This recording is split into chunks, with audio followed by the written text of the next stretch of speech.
Ah, perfect. Just the person I need to see. Firstly, loving the outfit, by the way. Really suits your hair. Secondly, the universe is falling apart. I don't have much time to yet. I need to shoot off. I need to do something. But by all means, this is imperative. Watch Type 40. The Type 40 podcast is where you need to be.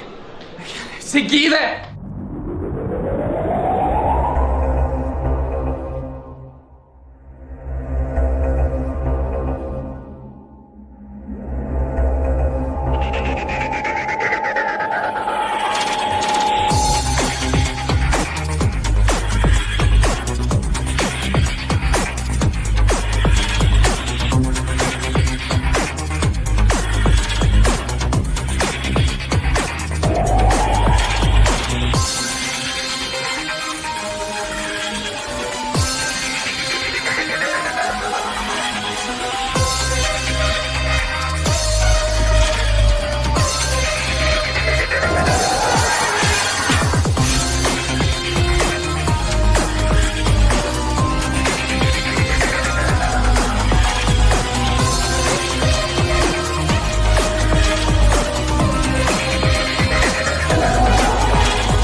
Time for Type 40 Live, materialising again here with the live stream Doctor Who magazine show all across your view screen here too, in real time on Rumble, X, YouTube and on Facebook too, here in front of a live chat full of fellow friends, fans and companions just like you. We're all obsessed, aren't we? All of us obsessed with all of them, or most of them, some of them. Some of the time, the Doctors, that is, 61 years worth of space and space that makes up the history of the world's longest running best loved science fiction and fantasy TV series, and that's Doctor Who. Oh, we've got a lot to talk about on this show. Good stuff, the good, the bad and the ugly. Speaking about the ugly, yes, Sutek himself may have gone to the dogs, but the era from which he originally sprang was and is the dog's bollocks. We're going to tell you why we love it and the guy who produced it all later. And even better news is that you can join in too here on Type 40 Live.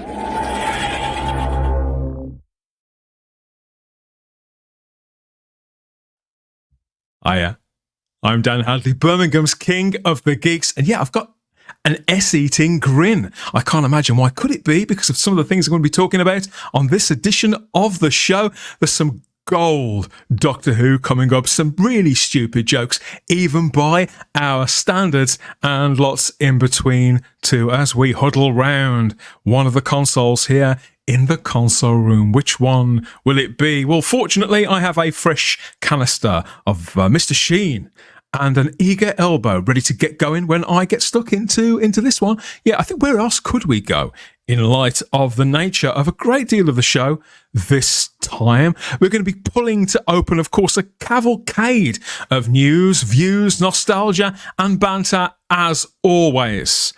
But yeah, I need them first now, don't I? Need some voices, need some faces, and need some willing victims for some of the dad jokes that we're going to be dropping out. It'll probably be the same jokes, largely in the same order as well, so be patient, won't you? I think that she's blessed with quite a lot of patience, Charlotte Shields, wouldn't you say, after all this time, 180 odd shows? I think I have to be at this point, don't I? Does it count as care in the community? Well, it depends which community, I suppose, doesn't it? The Doctor Who community. Well, yes, very much so. How's your week been? Oh, it's been a bit busy at my work. Let's just say we've had certain people come and visit us that everybody loves when you work in schools. So, I was going to say everybody loves. You're talking about Shooty Gatwa and. Of course. And what's her name? The one who plays. I can't remember the one's name now. Plays Donna's daughter. You know Rose. It shows how much. I can't remember the name of the actress who plays the character. I can remember the Massive character. impact. Massive cultural impact, Charlotte. Oh dear, I'm supposed to be a fan of this stuff. Please like the video. Yeah, so a manic a couple of days, but now it's finished with, so we can go back to normal. which is Fabulous. nice. They've given you the once over, have they? Well, not you personally, the whole thing, and Yes. you just got to wait and wonder. People now, with clipboards. People with clipboards. That's how you know they're serious. That is very, very scary. Well, it scare me. It would intimidate me and probably you as well. But I suspect that Simon Horton, I think that it'd take a lot more than the sight of a clipboard to scare him. And fortunately, he's back after a couple of weeks away. So everybody, please welcome back Simon. Hello, everybody. Do you know what? I have a clipboard of my very own. Do you really? Of course you do. I would wave at you at suitable moments during this evening's show. It's lovely to be back again. And little Lenny's back as well. Lenny is in the building. There's I should hope so. Lenny. There's Lenny. We've got Lenny as well. It's fantastic to be back. I've been away for a couple of weeks. And in the time that you've both been off, Lenny has obviously taken up painting and illustration. Cause that's Indeed. Fabulous piece of work. See his handiwork. He's a clever little lad, is our Lenny. Wow. Yeah, it's very, very impressive. I know that you're a fan of this console room as well, aren't you, Simon? Oh, do you know, I love this console room. This is, little Lenny now wants to go down. There you go, little Lenny. He's had his cameo. He's had his moment. Bored.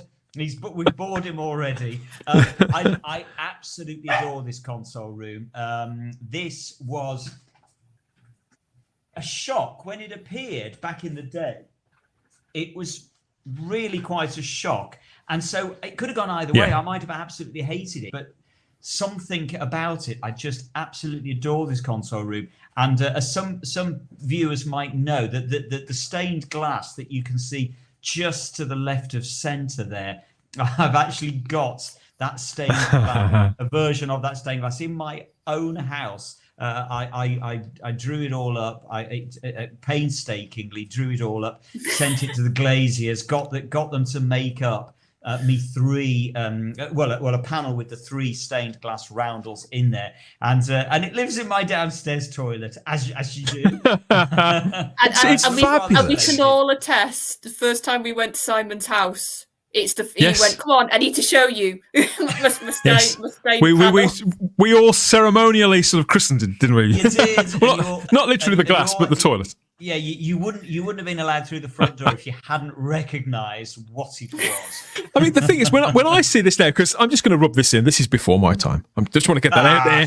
This is before my time. But when I do see this set, what it does remind me is of this other TV of that era. And I'm thinking specifically, and I think it has to be this, it's Mr. Rumbold's office from Are You Being Served? And the wood panelling and the desk and that kind of creakiness to it, and the studio floor as well there from the classic sitcom. And I know that if anybody from the other side of the world is bound to recognise this, it's got to be our real life time traveller, Mr. Matt Pott. Hello. Yes. Hello, mate. Don't sound too excited. Morning. Matt. Hello. Yes. Go on. It's 5 o'clock in the morning. How excited do you want me to be, Simon? Well, it depends, mate. It depends how Mother Nature's been kind to you in middle age. Yes. So, welcome back, Matt. Good to see you, mate. Hello. Oh, yes. I love Are You Being Served? I absolutely love it. I adore it. But you see what I'm saying? Wood panelling really says the 70s to me. And in fact, we had a television set that was wood panelled, come to think of it, which later than this, but it probably would have been made in the 70s. It wasn't real wood, though. It was fake plastic stuff that they put on. To make it look like it was wood. Yeah. In fact, the remote control had got the same wooden effect on it as well. I love under the console there are caster wheels so that they could wheel them around. Yeah. Don't you just love that? Well, it gives it that kind of hostess trolley look to it as well. As if, so, that's probably where some of the drink is kept, so you can wheel it out and wheeling around when one is entertaining. And speaking about entertaining, I think that is the perfect cue to bring on the final member of the panel on this edition of the show. She's very, very entertaining, very blonde, well, at least tonight. And yes, she's very much our MVP. Welcome back, Miss Shah. Hello. So, long Hello. time. Hello, darlings. Hello. Hello. MVP. That's someone's ran with that, and I'm very happy about it. I'm not going to complain in one part. I mean, Dan, you were, showing off by saying, you didn't know that console rule. I don't know you. Are you being served? Is that what it's called? Or you are being served? Are you being served? Yeah. Served. How would you describe this show, Simon, to somebody who hadn't seen it?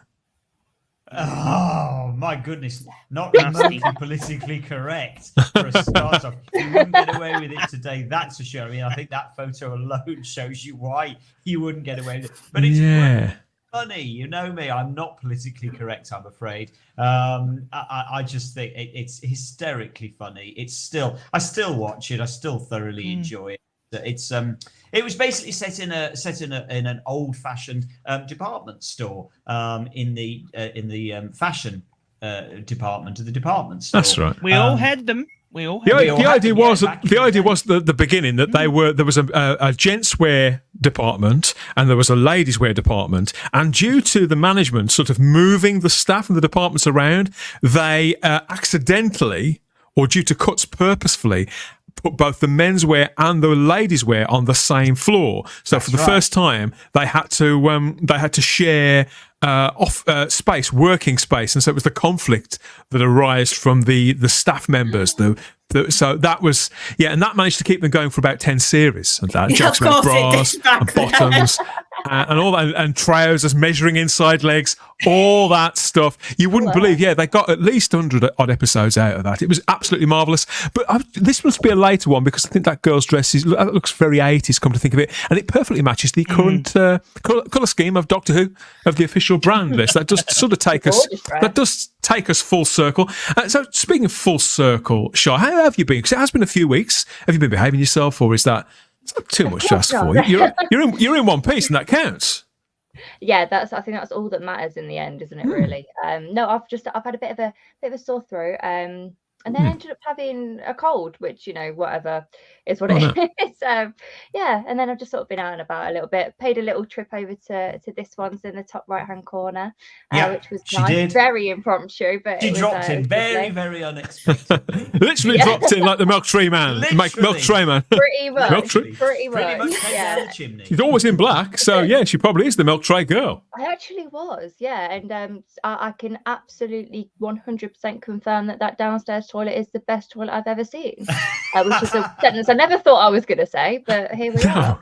Only on type 40. Exactly. Take that, Radio Free Scaro. we do reach the parts that other shows simply cannot or won't reach. Speaking of which, Simon, you haven't been around for a couple of weeks. You're probably wondering what you've been missing. You've been missing some of this. Check it out. Nervous. I know what this is. Oh God.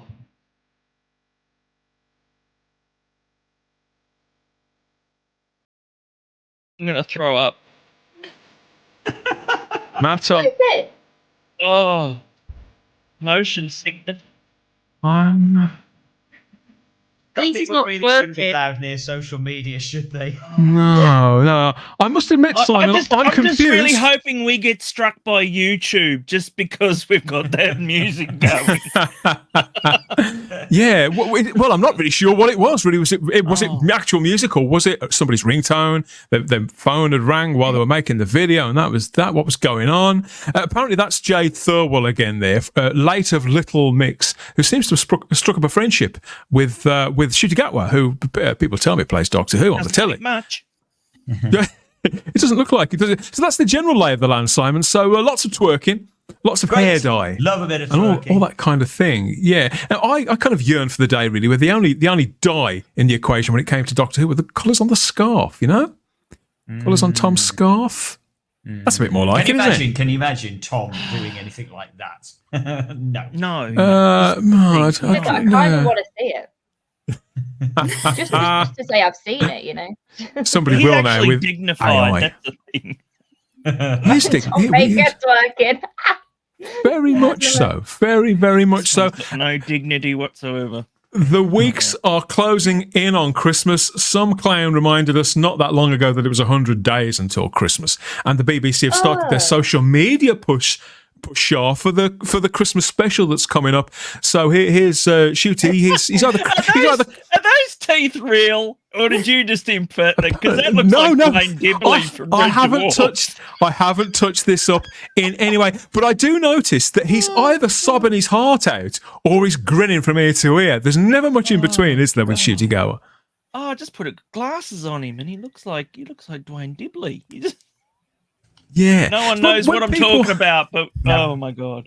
So when people say things like that to you, Simon, that it's like 100 days till Christmas, do you sort of put your nose in the air and sort of pretend you haven't heard them? Or does your heart sort of start to skip a beat and you start to think of sleigh bells and all that kind of shit? Well, look, everybody knows that Christmas is my absolute favourite time of the year, and this from now onwards, from sort of early September through to the end of December, it is just my absolute favourite few months of the year. So yeah, I absolutely, I don't have any problem the fact that it's only 100 days till Christmas. I'm like, yep, bring it on. I'm looking forward to it. But nonetheless, beginning of September, end of September, beginning of October. Now, I don't really need, to be honest, to know that Christmas, I don't need to see all of the adverts coming out for Christmas already and all the posters outside the pub saying book early for Christmas. I'm like, it's 3 months away, This doesn't make you peckish? Have you ever had a ham and cheese toasty Shaw, or a pumpkin latte for that matter? Simon's got a visitor. I absolutely love a ham and cheese toasty and a pumpkin latte, and the fact that especially if it's spiced, I'm all over that. Yeah, so I'm fine. I mean, I don't mind Christmas either. I love Christmas too. The only reason I am actually wanting to avoid it and get a bit, cringy and want to wince into myself is because I know that I'm 30 by the time Christmas rolls around, and it's approaching. Like a dark cloud. It happened to all of us, Matt. So it's happening to me. Yeah, I've got 20 years on you. Oh God! Every big birthday always seems like an oh God moment. Yeah. But yeah, Christmas, obviously, it depends on how well organised you are or not. This is a bit of a tradition on this show. We sort of we pour scorn on the people who have their Christmas shopping all sorted out in October or even November.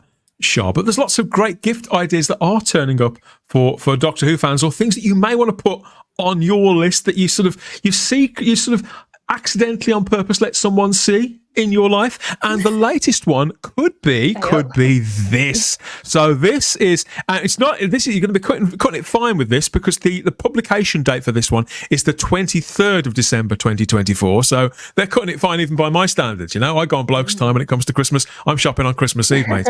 But this is out the day before. It's called the Every Tardis art print, and it's part of a series that we looked at some earlier ones of it last week, but that had just got one, just got the TARDIS console on. This claims to show every TARDIS show, but I don't know about you. I don't know if that's true. There's got to be more than that, hasn't there, guys? What do you think? Well, it's not every TARDIS, because for a start off, where is the pink one? No. From, Happiness Thank Patrol. you. Yeah. For a start off, if we're going to be really picky. I'm just looking down it. No. I very much doubt everyone. I'm just trying to work out how they actually figured all this stuff out, because a lot of it, I mean, there's no way to me that's a real. The third Doctor one is just really weird. Like, I don't know why they would just put the console in because there. I know we used the console, but I mean, I always loved that the older style of the third Doctor's TARDIS. So I don't know why they didn't use that. Charlotte? I was about to say the exact same thing. How come we've got a console in the middle of all that? It just seems to stick out incredibly. And the word Inferno is in brackets underneath it. But as I understand it, the original TARDIS prop, that went through several modifications before it fell down on Liz Sladen's head in 1975. So the Pertwee did have a sort of an adjusted prop, but they haven't, of the box, and they haven't gone with that. They've just gone with the console. Odd. Because why would they bother? Go on, sorry. I was going to say, is that because obviously with the third Doctor being earthbound and not really travelling in the TARDIS as much as other Doctors? Yeah. Is that why they haven't done it then? I think it is. Yeah, it's tenuous. I mean, as I love that console, as we talked about last week, I'd probably buy that one out of all of them, to tell you the truth, because the others look a bit too cutesy for my liking. And when you get down to the floral one, I mean, I suppose the Bad Wolf is kind of iconic, sure, but the others are a bit much of a muchness for me. And as for the Fugitive Doctor's TARDIS, I mean, good God, it was on screen for about 2 seconds. Yeah, wasn't that buried? Yeah. And people saw the roof. Where it belonged. I mean, you could say this range has got something for everyone, Matt. I mean, there could be people who've found whichever version of the show you've come to, something represents your era here, I suppose. Yeah, I don't even like the fact that they've actually turned other TARDISes. They've put like another 3 Doctors all in the one TARDIS. It's one I of made those sure things. Tom had his own, but Yeah, it's one of those things. It sort of seems like a good idea at the time, but if you're going to try to do a print that covers all the TARDISes that we've ever seen, you're onto a hiding to nothing. You just can't do it. Yeah. There's been so many different variations of the TARDIS. You're on a sticky wicket.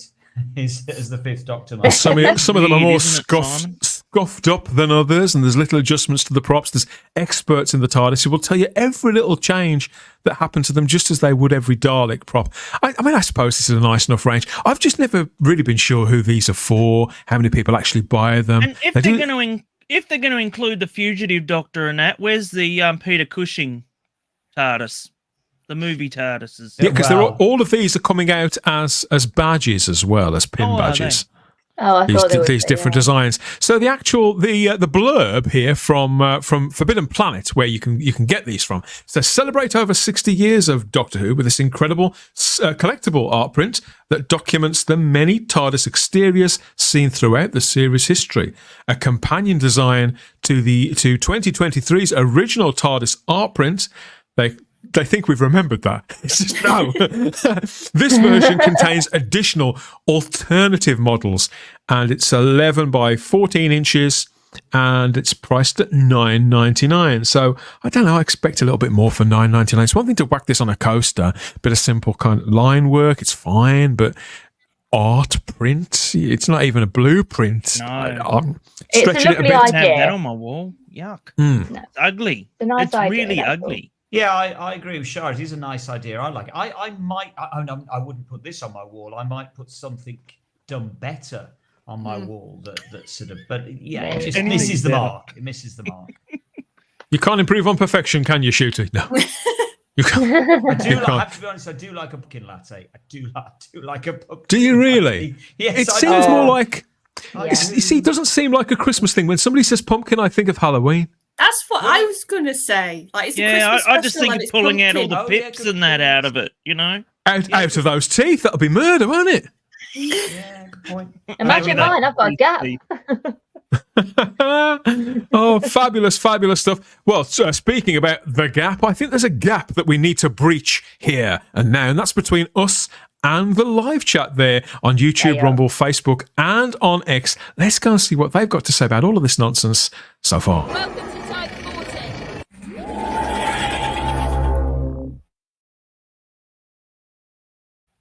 By the way, before we start, can I just apologise for the absolute rawness that happened there? It was a delivery next door, not us at all, but Lenny, of course, went absolutely berserk. Oh, I didn't hear anything. Didn't you hear It was anything? a fire house. That's why I disappeared into an explosion of Lenny barking. Oh, okay, no. And he's back. We just take it now as read. Hail everyone, says Hello, Lord Lord. Thoth. Good to have you back there. We've got a good evening, folks, from Richard Brooks as well. We've got Michael Q in the live chat as well. I don't know what he's talking about, but it's not Doctor Who, so I'm not interested, Michael. So you do you, mate. We've got, who else is here? Good evening, the Rocksteady Type 40 crew, says Peter Harrington. Ready. Rocksteady. Yeah, I like that. That's a reference to Hey You, the Rocksteady Crew, isn't it? By Malcolm McLaren? Yes. 1983, I'm thinking, Peter. Hey, you, the Rocksteady crew. Yeah, somebody like that. Yeah. Or Rocksteady is more likely it's Peter Harrington. It's more likely a real ale. These stinking as we speak. We have a lot of people drink while they watch our show. Wonder why. Quite right. Celebrations for Richard Brooks. I have today ordered the last 2 classic annuals needed to complete my collection in these strange days. I feel the need to protect and be surrounded by the familiarity of the past. That's a big moment, isn't it, when you complete a collection of anything? Oh, but listen, Richard, I need to know which the last 2 are that you've ordered, because I'm still missing 2 Troutons, 1 Hartnell, and the pink John Pertwee one. I'm still missing 4. I want that one. And I want to know which ones you've ordered, Richard. And then you can send them to me, because you won't want them, really. Yeah, don't forget new Shooty ones coming out this year. Oh, there we go. That's good enough then. Can you swap? Swap. You, there you go. The collection that never ends. It's the collection that never ends. That's you, Charlotte. That's me, but I'm not purple. She's back. Stephen Braddock's in as well and says hi to everyone at Type 40 and in the chat. I hope you're all keeping well. I just spotted that Rich Tipple's in there. Hello, Rich. Rich, fabulous. I was only talking about you the other day, Rich. It was all good, though. All good. Hope you're well. They probably couldn't answer the question I wanted to ask him anyway, but I do hope you're well, mate. Anyway, it's nice to see you here, Rich. Rob Alexander's in as well and says, greetings, fellow Who fans. Hail to the Hinchcliffe era on this appropriately dark, misty autumnal evening. Autumnal evenings. Again, I don't know why, because we have an autumn every year, but the autumn always reminds me of the 70s as well. And I think it's all the brown. The leaves are brown and the furniture. Everything was brown in the 70s. I do remember that. Yes, no. It was. I mean, it's Shooty's outfit here with the what colour would you call that leather jacket? Camel? I cannot say. Tobacco. I think that's what they call it. Tobacco. Yeah, I remember everybody seemed to wear jackets that colour, and a lot of the furniture was the same colour as well. There was a lot of leather sofas that colour, that's for sure. There was. Rose is in as well, and she says, hello, chat, and Pott. Did you say what I think you said? Who? Matt? He's a mucky pup. Hello, chat and Type 40. Good evening, afternoon, and morning to all. It just seems a long time since we last talked. Hello, love you, long time. Rose, happy to have you back with us. Vanessa Laws. Vanessa, I don't know why I say these things, Charlotte. Just move on. Hello. Oh, it's Vanessa's. I blame Vanessa Law. That'll be it. Vanessa Law's in the live chat. Hello.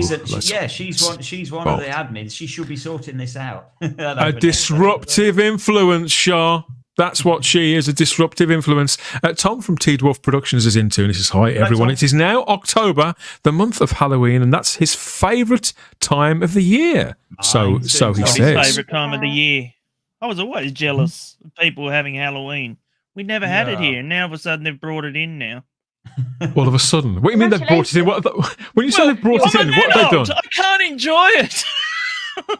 When does that ever stop you with anything else? True. Woodhouse 122's in as well. In silence, though. I can't go outside and be dressed. I'll be arrested. It depends what you dress up as, really. Woodhouse 122 says, evening all, and so does Simon Ashley. Happy to have you both back. And David Jenkins is in as well. Hi there, everyone. And Lord Thoth is insisting that Chewie punches it, whatever it is. There we are. Oh, it was going on about the music, the theme tune. Of course. Blimey, but that far back, we'll have to hit the ignition, won't we? Dennis Barker's in and says, good evening from Newcastle upon Tyne. Good evening, Newcastle upon Tyne. I love Newcastle. Love Newcastle. It sounds lovely. That's a full name of a place, is it? Newcastle upon Tyne. Yeah. Oh, that's lovely. I love that. The river. It's on River Tyne. River Tyne. Yeah. On time. The home place of Gaza.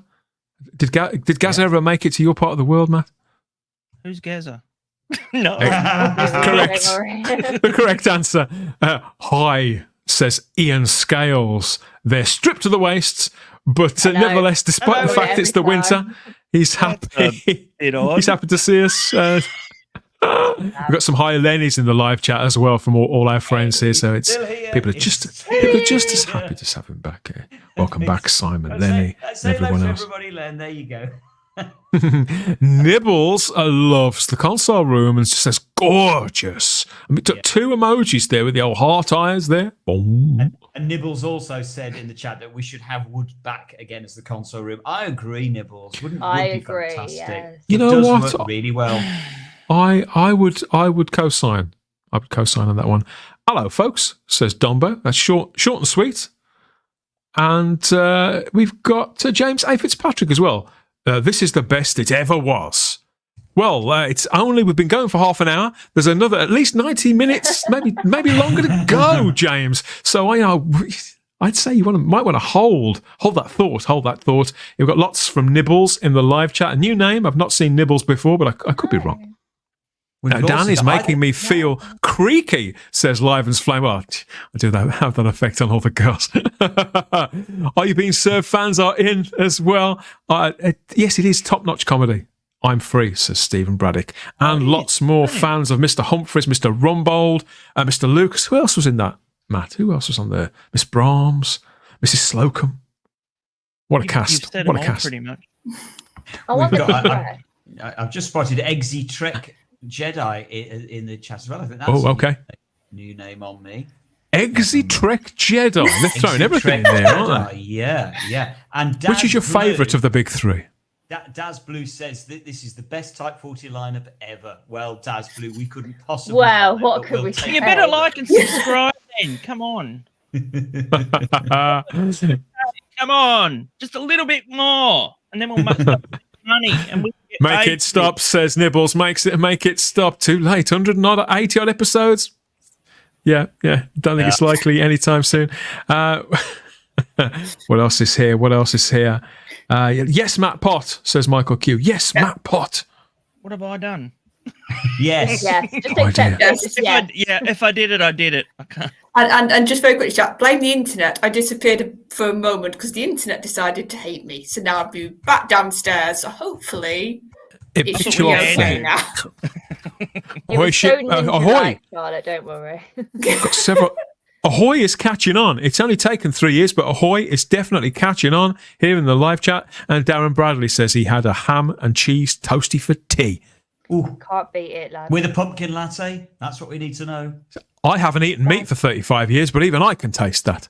Yes, hope you enjoyed it, Darren. Hope you enjoyed it. And we've got Steve Bartle from Who77 in the live chat as well, Matt. He's watching over on X. We have a lot of people watching over on X, and very few of you actually say anything. What's the worst that can happen, all you Xers? Get chatting, just like Steve Bartle here, who says, we sang happy 80th birthday to Philip Hinchcliffe in Leeds last week, and he was delighted. Oh, bless his heart. Yes, lots of Philip talk coming up. You can guarantee that's on the way. And Stephen Braddock remembers when he was 30 years old. Says, put back some memories there for another old boy in the live chat. Good to have you When back with Philip us, Steve. Hinchcliffe was 30 years old. Good point. Let's see who else is here. I've seen, yes, we've got Chris from Black Glove. He's in as well. Hello, Chris. Hello, When Chris. you have something for everyone, he suggests, Charlotte, you please know one. I think that's very true, especially with TV of late, isn't it? You have to know your audience, and you have movies. to Rather formal. It'd look good, and it sounds like something you get in a Chinese sort of fortune cracker, that sort of thing, doesn't it? Or It does. something that Mr. Miyagi would say. Yeah. Wax on. Mate, wax so- off. On, wax off. Yeah. So maybe Chris is actually moonlighting, and he's teaching karate now in the evenings as well. We've got Hey Evening from the Big Blue Box. That's our mate Gary over there, and we've got Super John in as well. Super John. Hello, Super John. That's what I was saying. Super John lives. Super John lives. Thank you, everybody, for all these comments. It's great to have some of you back. We've got some new names in as well. And we've got Sydney Rough Diamond in too. Always great to see a hello, carry-on fan. Karaoke fan. We haven't had a karaoke night here yet, have we? Wait for Christmas. should Wait do for that. Christmas. Oh, God. Grant G says, Shah is beautiful. Oh, thank you There very you go. much. You've made my day. We should And we've watch got Carry On Stuffing for Christmas, shouldn't we? Carry on. Oh, Yes, God. that would be a laugh, wouldn't it? Is that the one where it's Barbara Winter? He goes, "What a lovely looking pair," and he's like, "Oh, That was everyone. Hannah." That was everyone. Oh, Shah. was it? It was contractual. I've only seen one. Carry On Doctor, Yeah. that one. Stephen Noonan's in the live chat too. Hello, mate. Hello, He says, Stephen. harking back to 1970s Hello, risque TV. Ask Shah what she thought of 1976's bouquet of barbed wire. Oh, Don't go there. Don't worry about it. you can tell Doesn't it. mean There's I You can don't tell do us. it. one clearly. I've You can never tell heard us of that later. film before. Is that like You a can tell us confessions later. film? Yeah, off air, I think. Big hello to the big show off Rich Tipple there with his hands on the TARDIS. Good to see you there, pal. And it's great to have Cheryl back in the live chat too with her hellos to everyone. Cliff Maxwell's in too. Hello, Cliff. Lots more. It's positively buzzing and it's jumping and it's humming, but that could be me. Been here for a while. Yeah, so keep the comments coming, everybody. This is what we want. This is what we enjoy. More of that for a lot more of this, because you never know on this show what's coming next, or do you? This is Philip Roy playing the Doctor. And I'm Mandy Rose and I play Jenny. For the Doctor Who fan film, Doctor Who Meets the Scorpion, this is the Type 40 podcast.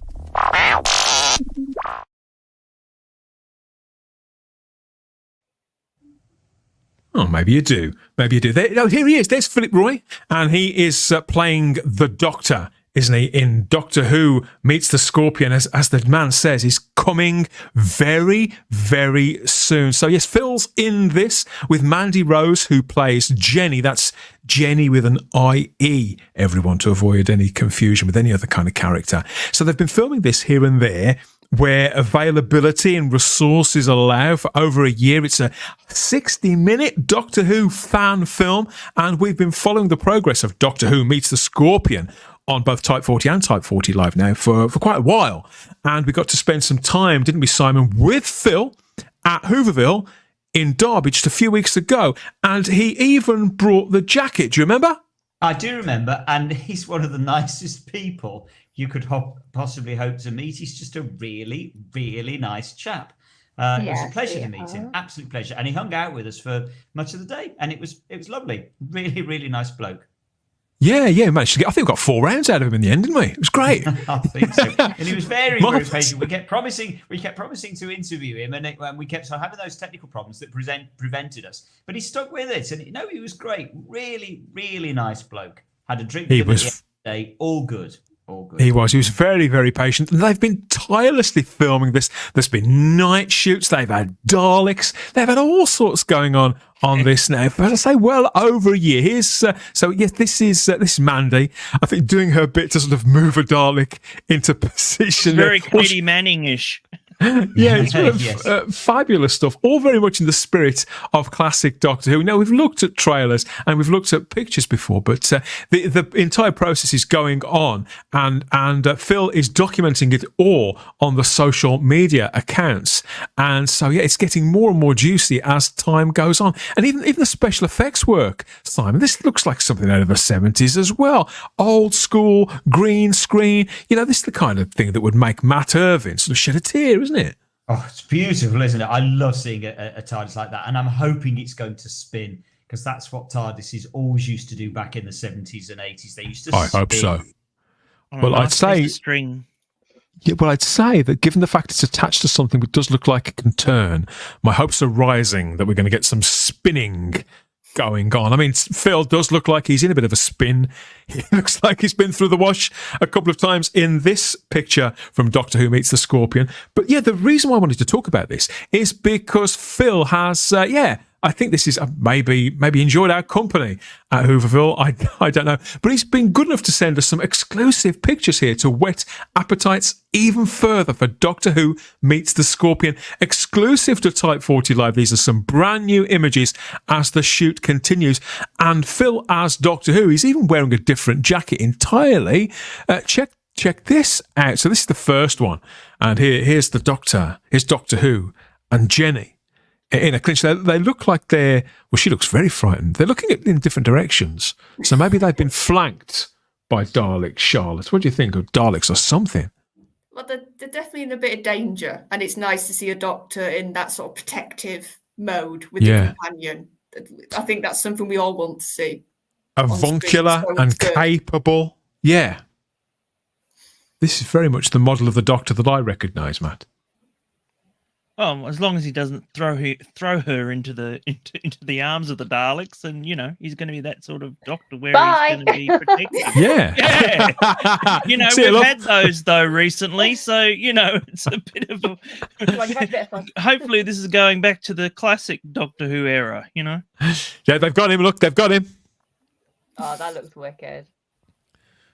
Look at the tie as well. Fabulous stuff.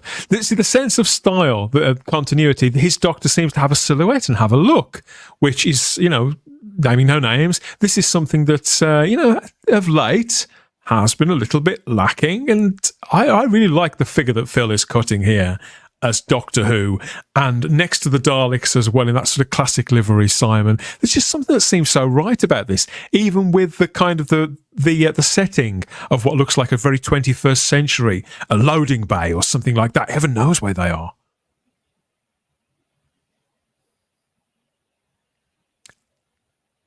I love Simon. the Daleks. I love No, he's not there. going back to the classic Daleks. I love That's the death to the Daleks paint job, isn't it? The black, the black, I don't care. and That's the. just they're my Daleks. They are. Yeah, it just all looks so right. It does. It just whets your appetite a lot. Almost there's 4 Daleks there. Here they are. Here they are again. So clearly they're in a lot of trouble with the TARDIS in the background. There was that on the Every TARDIS Ever print that we saw early on in the show. I'm not sure that it was. They need to get their acts together. I'm glad they look a bit clean too. I hate the whole making them look dirty and that too. The Daleks. The Daleks. Yeah, the Daleks should be lean and efficient, shouldn't they, Shaw? Yeah. So that's what I think should be going on. Are With you Daleks. muted? I know, darling, I know. I'm trying to type and I didn't want anyone having a go. What was I going to say? I can't remember. I think it looks great, and you're quite right. Philip Roy is wonderful. They look like a TARDIS team, don't they? I know that's the idea, but I would watch that on TV over what we've had so far. Totally, even just from that shot. And it's go on. Sorry. I was going to just add to what you're saying. It's so right. If you didn't give the precursor of that's Doctor Who fan film or that's Doctor Who's anything, I think you could show that and people would instantly know, even if the Daleks weren't there, because they're pretty the giveaway. Yeah. But just the look of those two, you're so right. They just have that vibe. I mean, they look like they're having any dialogue. They look because Phil's Doctor is dressed in a kind of period way from the 60s or the 70s. Got a corduroy jacket on there, but Jenny, I would guess that she's a contemporary human girl because those are modern day trainers. I think, Charlotte. Oh, you're better spotting than me then. She does look more modern, but even his costume. Do you know what it does give me a bit of a vibe for though? Just style. It's giving me Eccleston vibes in the fact that it doesn't look like a costume. It doesn't look like he's been given that to wear as part of a TV show. Like sometimes doctors can sort of go into it if they're not careful, but it looks like casual in the same sense. It's sort of like, for me, that almost looks like if Eccleston was in the 70s or in the 80s, he'd probably wear that, his Doctor, I think. It looks like clothes and not costume. And the Daleks, these look as really, really formidable. And these images are exclusive to Type 40 Live. Thank you to Phil and everybody who's working on Doctor Who Meets the Scorpion. To me, this looks so recognisable as Doctor Who. And all the stuff that's been coming out official doesn't look anything, looks like any other show but Doctor Who. Well, I think they need to get, I think wherever you stand on the latest season of Doctor Who, they need to get Daleks in that show double quick now. Yeah, pronto. Or just a big recognisable villain. I think Daleks, I agree, they would be the top choice. Yeah, but that's a dog. They need a Cyberman. They need a Dalek. They need something. No more Cybermen. I think the Cybermen have been overused, to be honest. Something even needs more to so happen. than the Daleks. And what you were just saying about Phil as the Doctor, I think this picture symbolises that even more so. You know, he looks very relaxed and very confident, very casual, a little bit cocky, but more than a little Time Lord here from Philip Roy. I like that tie. I do like the tie. So do I. Back to Grace Brothers again in the 1970s, I think, Simon. I'd wear that tie. Well, the jacket certainly is very sort of 70s, but again, I love the jacket. Cracking jacket. Is it cold? I'm fairly sure my grandma had that tie as a wallpaper in her hallway.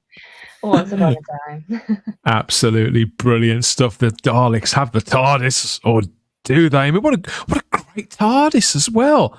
Yeah, it's fab. Completely authentic. I like the sort of struts around the lamp at the top. You know, it's a bit of the 70s about it, but a bit of the 60s. Yeah, I'm really liking this, and I've no doubt. Well, I know that they've had their challenges whilst they've been making this, because Phil's been very frank about this, and he's very transparent too on his social media profile about the hurdles, the challenges, the pitfalls, the setbacks, and the joys of putting together something as ambitious as any kind of fan film. Never mind something that lasts 60 minutes, but the feeling that they must get when a scene is complete. I bet they can't wait to see how it all looks when it comes together. I know I certainly can't. And here's a final picture that's been sent to us by the cast and crew of Doctor Who Meets the Scorpion. There they are, out of character. That's Philip Roy and Mandy Rose as the Doctor, and Jenny there lining up a shot. And that looks like Keith Allen in the background. I like the camera track. I like the track they've got for the camera. Great. It's all good, isn't it? I mean, I'd love to know. I wonder what that factory does in the middle of the day. It's probably Ann Summers or something like that, you know? Look at all those orders. That's for sure. It's what, sorry? It's what, sorry, Matt? Oh, it's in Westbury. It looks like it's in Westbury because that's where all the labels are from, Westbury. Is Westbury a real place? We'll have to wait until we watch Doctor Who Meets the Scorpion to find out. So yeah, these are fabulous images, and if this has yet again stoked your boiler, head over to the social medias of Doctor Who Meets the Scorpion there. Connect with Phil and Mandy and everybody else that's working on that fan film, and keep track of what they're doing, how they're doing it, and any ways in which you can help spurn them on until the film is complete and everybody can see it. I know they've got several surprises they're holding back there about Doctor Who Meets the Scorpion. I got a whiff. I think I figured out a couple. I think we did sort of ply him with alcohol at Overville, but his lips didn't get too loose. But we did our best. I think I've worked some things out. But maybe as the weeks go on and we get closer to its completion and release, more will be revealed. I can't wait to find out. Thanks again to Phil, Mandy, and everybody at Doctor Who Meets the Scorpion. And there's a link to that in the video description as well. I wonder if they're any closer, though, to finding those AAI figures, Simon. You haven't been on for a couple of weeks. They're still missing. We still don't know what's happened to those AAI figures. Yeah. I mean, I was going to ask Eric Roberts, because he's the master of all. He's a little bit tied up. He's having the time of his life there on Dancing with the Stars. He's doing very nicely. Let's say, no wonder he's smiling. Great. He does. I wonder what the wife's got to say. But good on him. Yeah, I love this. I love Eric Roberts. I think he's absolutely bloody brilliant. Like I say, he's the kind of eccentric you would think you'd only get in Britain. But no, he's definitely very eccentric and very American. And I think he's doing quite well in all sincerity on Dancing with the Stars there. I don't watch it. Yeah, good stuff. Jacket. Have you got one of those, Simon? You must have. I couldn't possibly say. Nor did I. So he's going to save it for Christmas. A million miles away from it, that's for sure. Mrs. Pullman, Simon, get your list ready, love.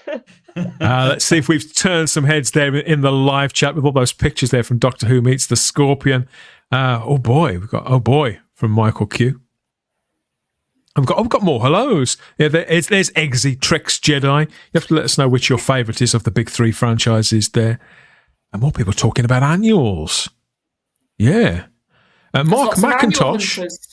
There are. Well, I'm like Simon. I've been trying to complete my collection all my life. I can't see it ever happening. I'm missing them. I've only got one.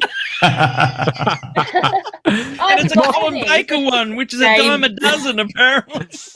Mark McIntosh says, hello all. The definitive reference book on TARDIS exteriors and interiors is the TARDIS Chronicles by Paul M.C. Smith. I've seen that listed, but I don't own a copy. I definitely do own a copy, and you're right, it is an absolutely cracking book. Really perfect. If you're into your TARDISes, you can't survive without that book. Love Eric. He was really good in Righteous Gemstones, says Nibble. I've never seen that one, but I'll have to. I must be honest, I can't remember seeing Eric in anything else apart from Doctor Who, I have to say. Have you've said this before, you've not seen any of his saw films? him in the ambulance. Not even Runaway Train the or anything. ambulance. You're right, the ambulance. Yeah. I just forgot you've gotten him in that one. Simon Ashley here says, I'm so excited. My flights and hotels are booked. I'm going to Gallifrey 1 out in Los Angeles, LAX airport. Simon, where we saw Simon in Derby at Hooverville, didn't we, Simon? We did. From Derby to LA. Yeah. Check him out. Yeah, again, lovely chap. Hello, Simon. Really, really nice to have met you in Derby. And I'm so jealous that you're going to Gallifrey 1. You'll have to tell us once you come back. This year's one, they never had any doctors, did they? Don't know. That was the last one, wasn't it? Yeah, I think that was it was all companions. From my memory. It was really I strange. don't know. I didn't pay much. Yeah, it was. Didn't pay much attention. Thank you for that, David It was very Jenkins. odd. Thank you, David. Very odd for the mega. That's like been the pinnacle of exhibitions for the last, those sort of conventions. That is the pinnacle of Doctor Who. It's the big one, isn't it? Well, the big one at that, and this is the big one, really. Type 40 live across Rumble, X, YouTube, and Facebook. What a link! I don't know. Yes, you can catch us live streaming here, certainly once a week, sometimes twice a week, sometimes more, here across the platforms with a mix of news, views, banter, and nostalgia, and everything in between. Thank you so much for all the support, all the shares, all the likes, all the subs, all the resubs for the people who've been unsubbed by naughty YouTube. So yes, hang in there and make sure you're still subscribed. Otherwise, you might miss out on some of this, like our 2 live streams from earlier on in the year. So we did deep dive reviews on the most requested classic series story, which was The Robots of Death, and the most requested New Who Story 2 School Reunion. They're still up on the playlist there for you to dive deep in with us right now, or to relive, just in case you missed some of it the first time. You might have been on the source a few pints in. It can happen. It can happen to the best of us. So thank you, everybody, for all the support there, and across the podcatchers too, with the podcast, and at type40.podbean.com, which is our home feed. Okay. I think we need to talk about him and it and a big celebration, don't we? But we do have some brilliant guests on this show, on the podcasts and the live streams. You never know really who's going to turn up next, and sometimes I forget, Simon, who we've actually had on and who we haven't. And Dan, your viewers are smart people. The very smartest, I'm told. Everyone says so, and I think they should know the truth, which everyone has been saying, is that Russell T. Davies and Phil Collinson, they've been going into these neighborhoods in Cardiff, and they've been eating the dogs, eating the cats, eating all the pets. My people tell me it's true. It's all true, and it's sad, very sad.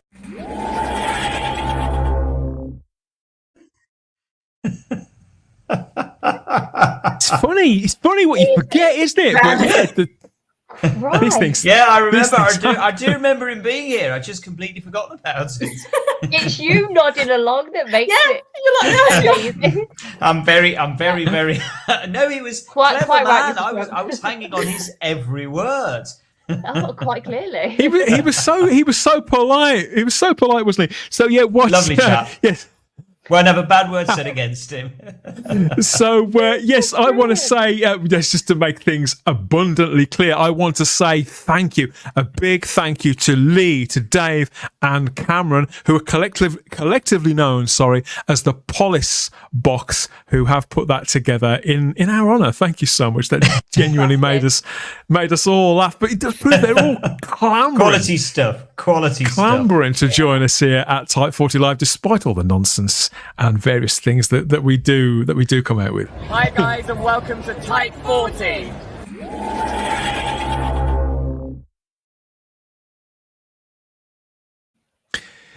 Yeah, in the here and now, everything that was old is sort of new again. Doctor Who hasn't exactly gone back to factory settings after all, but we have got one Doctor, one companion, and we do have a diamond, the diamond logo, albeit with a bit of a tune-up.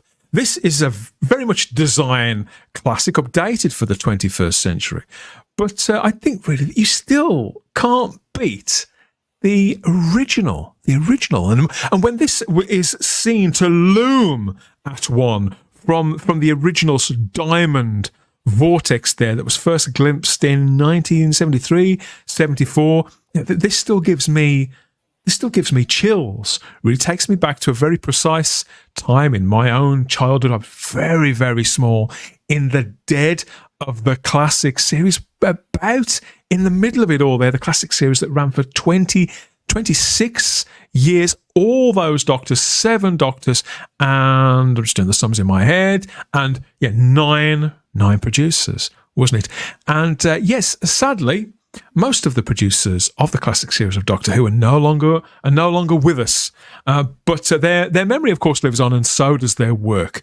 But we're very fortunate that lots of figures from the classic series, influential figures, actors and people from behind the camera and the production, are still very much alive, still very much part of the community.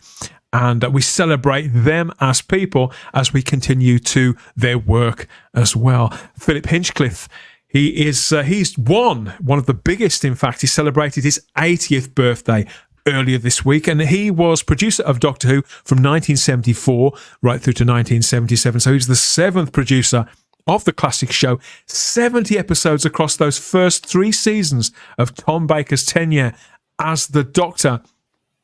Quite a figure. Just the name, you don't even need the Philip, do you, Simon? It's Hinchcliffe, the Hinchcliffe era. And with all due respect to Doctor Who producers past, or directors, or anybody else, usually when we denote something by era, we talk about doctors, don't we? But for some producers, it just seems apt, doesn't it? And the Hinchcliffe era is absolutely a thing, isn't it? Cool. Is it a thing? Boy, is it a thing! Yeah, it's and it stands really head and shoulders above anything that went before or since, because this was the absolute golden era of Doctor Who, both critically and also ratings-wise. You know, the ratings were never better before or since the Philip Hinchcliffe era. Those 3 years. The ratings, the average of those ratings was all sort of about 10 million. I mean, it's just amazing by today's standards, or even by standards then. It's just amazing. Earlier on, we talked about Are You Being Served? Gets a third mention. Earlier on, we talked about Are You Being Served in the mid-70s. But in all seriousness, that time, whether we're talking about sitcoms, chat shows, dramas, film drama series, or family shows like Doctor Who and Basil Brush and things like that, or game shows even, The Generation Game, The Golden Shot, all those things, it's still referred to as the golden age of TV. Are you old enough to remember that clearly, Simon? Do you think this is a mythology now that's been labelled on a bit thick, or was this really the golden age of TV? No. It hasn't been labelled on thick at all. This really was the golden era of Doctor Who. Coincidentally, fell within the golden era of television. Full stop. That's not to take anything away from Philip Hinchcliffe at all. It's not like that he fell lucky and fell in the golden era, and that's why Doctor Who had its golden period. No, that is clearly to do with Philip Hinchcliffe. But it's just beautifully coincidental that the era of Doctor Who just happened to fall within the best era of television, and those late 70s. The latter half of the 70s through into the first part of the 80s is genuinely it's the best television, and it was, and we knew it at the time that we were getting absolute gold, and so do you think it's not overstated at all. Do you think it's because partly it was far enough into the history of television as a medium that it had become part of the family, and it was starting to creatively sort of grow and gather pace and sort of push out its boundaries, but it hadn't been around long enough to become overly corrupted, cynical, too corporate, and too complacent? I guess so. It had just come out of it had finally sort of broken out of the era that ran up to sort of the mid-70s, where people were still talking very loudly as though they were still on stage. It was still at that point up until the mid-70s. It was like filmed theatre. That's how it was, and everyone was projecting, still projecting to the back row. Whereas by the mid-70s onwards, they got it. They understood the medium of television, and at that point, the production teams that were making it were just on the top of their game. They understood how to do it. So I think it's more to do with the quality of the work that was being done, rather than that the people were assuming it was. The people were assuming it was part of the fact because it was so good at that particular time. I think it must have been exciting, and it must have been, I don't know if nerve-wracking is the right word, Shah, but to have this new medium and to have it sort of, nobody really knows where it's going to go, and it seems to be reaching more and more people all the time, and it's the same all over the world. Like, different creative things are happening, and lots of shows are getting exported here and there. You can see why people sort of gravitated towards it, that maybe weren't necessarily people who had previously wanted to work in something like theatre. I mean, Philip Hinchcliffe, for example, he was an English literature graduate, and he originally worked for a travel company, and then as a teacher before becoming a script editor at the Associated Television Company, that was part of the ITV network, so it's based in the Midlands, and he spent an extensive time there working with writers on scripts for a number of shows, different kinds of shows, and just making connections, I suppose, by modern standards, and just gaining experience, working his way up to be an associate producer when he was really quite young. And it was only in 1974 that he joined the BBC. He was kind of courted by this guy, William Slater, who offered him pretty much outright the job of producing Doctor Who, which by that point had been on TV for 10, 11 years. And Hinchcliffe himself was in his 20s. So what a job to... Okay, he clearly worked for it, Shah, but to be of that age and get a gig that's that significant, and just like Simon was saying, was a proper jewel in the crown of the biggest night on British TV when TV was booming. A lot of people might have been too daunted to take that job, I think, Shah. I mean, what do you think? I would be too. I didn't realize he was that young, and I feel like that would have been really tough, because not a lot of people are gonna, what's the word? Not trust, but do you know what I mean? Like, respect. Have faith, yeah. Have faith, yeah, exactly. I mean, he's done half the things that I've done, but I'm not a producer, so I feel like I've still got hope to be able to do something like that. But no, that's awesome. I did not know he was that young. But anyone who can put his name on Genesis of the Daleks is always got is always going to have a special place, if that's true. I think it was Philip Hinchcliffe. Was that Genesis of the Daleks? Yeah. Him? Yeah, I thought so. Yeah. And what a lovely man he was as well. Very polite.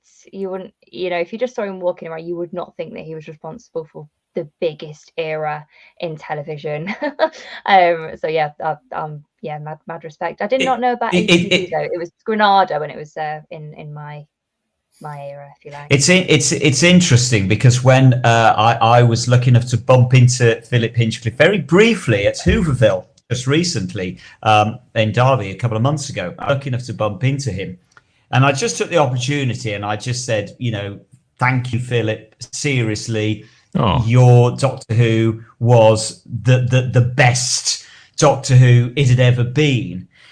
And it was really interesting. He said, he put me on the spot, actually. He sort of said to me, "Oh, that's interesting. Why do you think that is?" And it was really it was a really interesting reaction. What he didn't say, which you would expect him to say, was, "Oh, thank you very much. That's really kind of you. Well, we did our..." No, he's very, very humble. He's very self-effacing. He just took it at face value, matter of fact, that I was telling him he produced the best Doctor Who of all time, which I do genuinely believe. And he just threw it right back at me and said, "Why do you think that was?" And I was like, "Yeah, I don't know. It was just brilliant. How do you begin to do..." Look, we've said before now, Doctor Who was lightning in a bottle. But the Hinchcliffe era was lightning within the lightning in a bottle. That's how I see it. He just absolutely nailed it. He nailed it. And I can't tell you how, because if we knew how, lots more people would have done it. Do you think he was being playful when he asked you that question? Do you think he was being what? Sorry, Dan? Because you can't have been the first person. No, you can't have been the first person who ever said that to him. I think he actually genuinely was intrigued. I think he actually wanted to know why because it's difficult for you. He wanted to know what you thought. Yeah, your perception. How he did. He just did what he thought was the right thing, and so how he doesn't know what it was that he did that was right. So I think he's probably genuinely interested to know from fans, why do they rate his era so highly? What was it that he did right? He probably needs to understand that a little bit for his own purposes. You could say that some of the stars aligned, and Hinchcliffe didn't cast Tom Baker. Barry Letts cast Tom Baker, didn't he? And Tom Baker, obviously, I don't think anybody would argue that if he's not still the most successful, most recognisable Doctor, he's certainly one of two. So that wasn't down to Hinchcliffe, but it could have still so easily have gone wrong after that. He didn't even produce Tom's first story, Robot, did he? He came in with The Ark in Space, the very next one, which is, I suppose, that's why Robot kind of feels like it's a bit of a hangover from the Pertwee era, because in most respects, apart from Tom himself, it was. So the Hinchcliffe era properly starts with The Ark in Space, doesn't it? I think with Tom, I think the best, whether they're producer or writer, whatever credit they've got, that they're responsible for writing the Doctor of that period. Whoever can sort of look at an actor and tap into something really unique to that actor and then write around that. And I feel like Hinchcliffe, as soon as he either obviously watched Tom or spoke to Tom, whatever he did, he very easily got that in Tom's Doctor, there's that essence of dark. There's that sort of essence of something scary, something otherworldly, something that sort of ominous. He sort of got that about Tom and then wrote around that in the best way. I think when you look at those stories with Tom and Philip's writing it, he's exploring, I feel like, Tom's sort of morality as a Doctor in times, his darkness at times, and how he sort of works and how he's that alien figure. And I think Hinchcliffe just got that and ran with it with Tom, and that's what made Tom look such an incredible Doctor on screen. I suppose that one of the many qualities that a good producer's going to need to have to keep a show like Doctor Who on the rails, particularly after like 10 years, when again complacency, you'd have forgiven the audience for becoming complacent. Oh, there's another actor gone. You know what? I think I'll skip this one. Oh, and it's gone on. They've already had 3. Do they really need another? You can imagine that may have happened back then, but no, he just got right down to work. He was partnered up with Robert Holmes, who'd been writing on Doctor Who for, at that point, since the 60s, 80s, so good 6 or 7 years, and heaven knows how many other shows. So the experience that you could say Hinchcliffe hadn't got, Holmes had. And so just like the previous incumbents, Terence Dix and Barry Letts, Hinchcliffe and Holmes seem to strike up another golden partnership, Matt. You just have to read down a list of the stories. It's like banger after banger after banger after banger. The thing is, like, this is, even though this was in the late 70s, this is my era. Like, when it was shown here, it was in the late 70s. So, and it's just like every single one, even the ones that everybody despises, like, as you know, I'm a huge fan of the android invasion. As far as I'm concerned, that one in itself is the reason why I didn't know that, but I love it too. Oh, no, it's the one that got me into Doctor Who, like, as a major in a major way. Wow. And so every time I hear people always diss it and that sort of thing, it's like, you know, the fact that he would get Terry Nation to do another story that wasn't a Dalek story, for goodness sake. It was something completely different, and I just love that. And it's also the fact that you could see with Holmes and that they loved sort of like having taking a story and then making it into what would happen if this happened in the Doctor Who universe. You had Frankenstein with the brain of Morbius.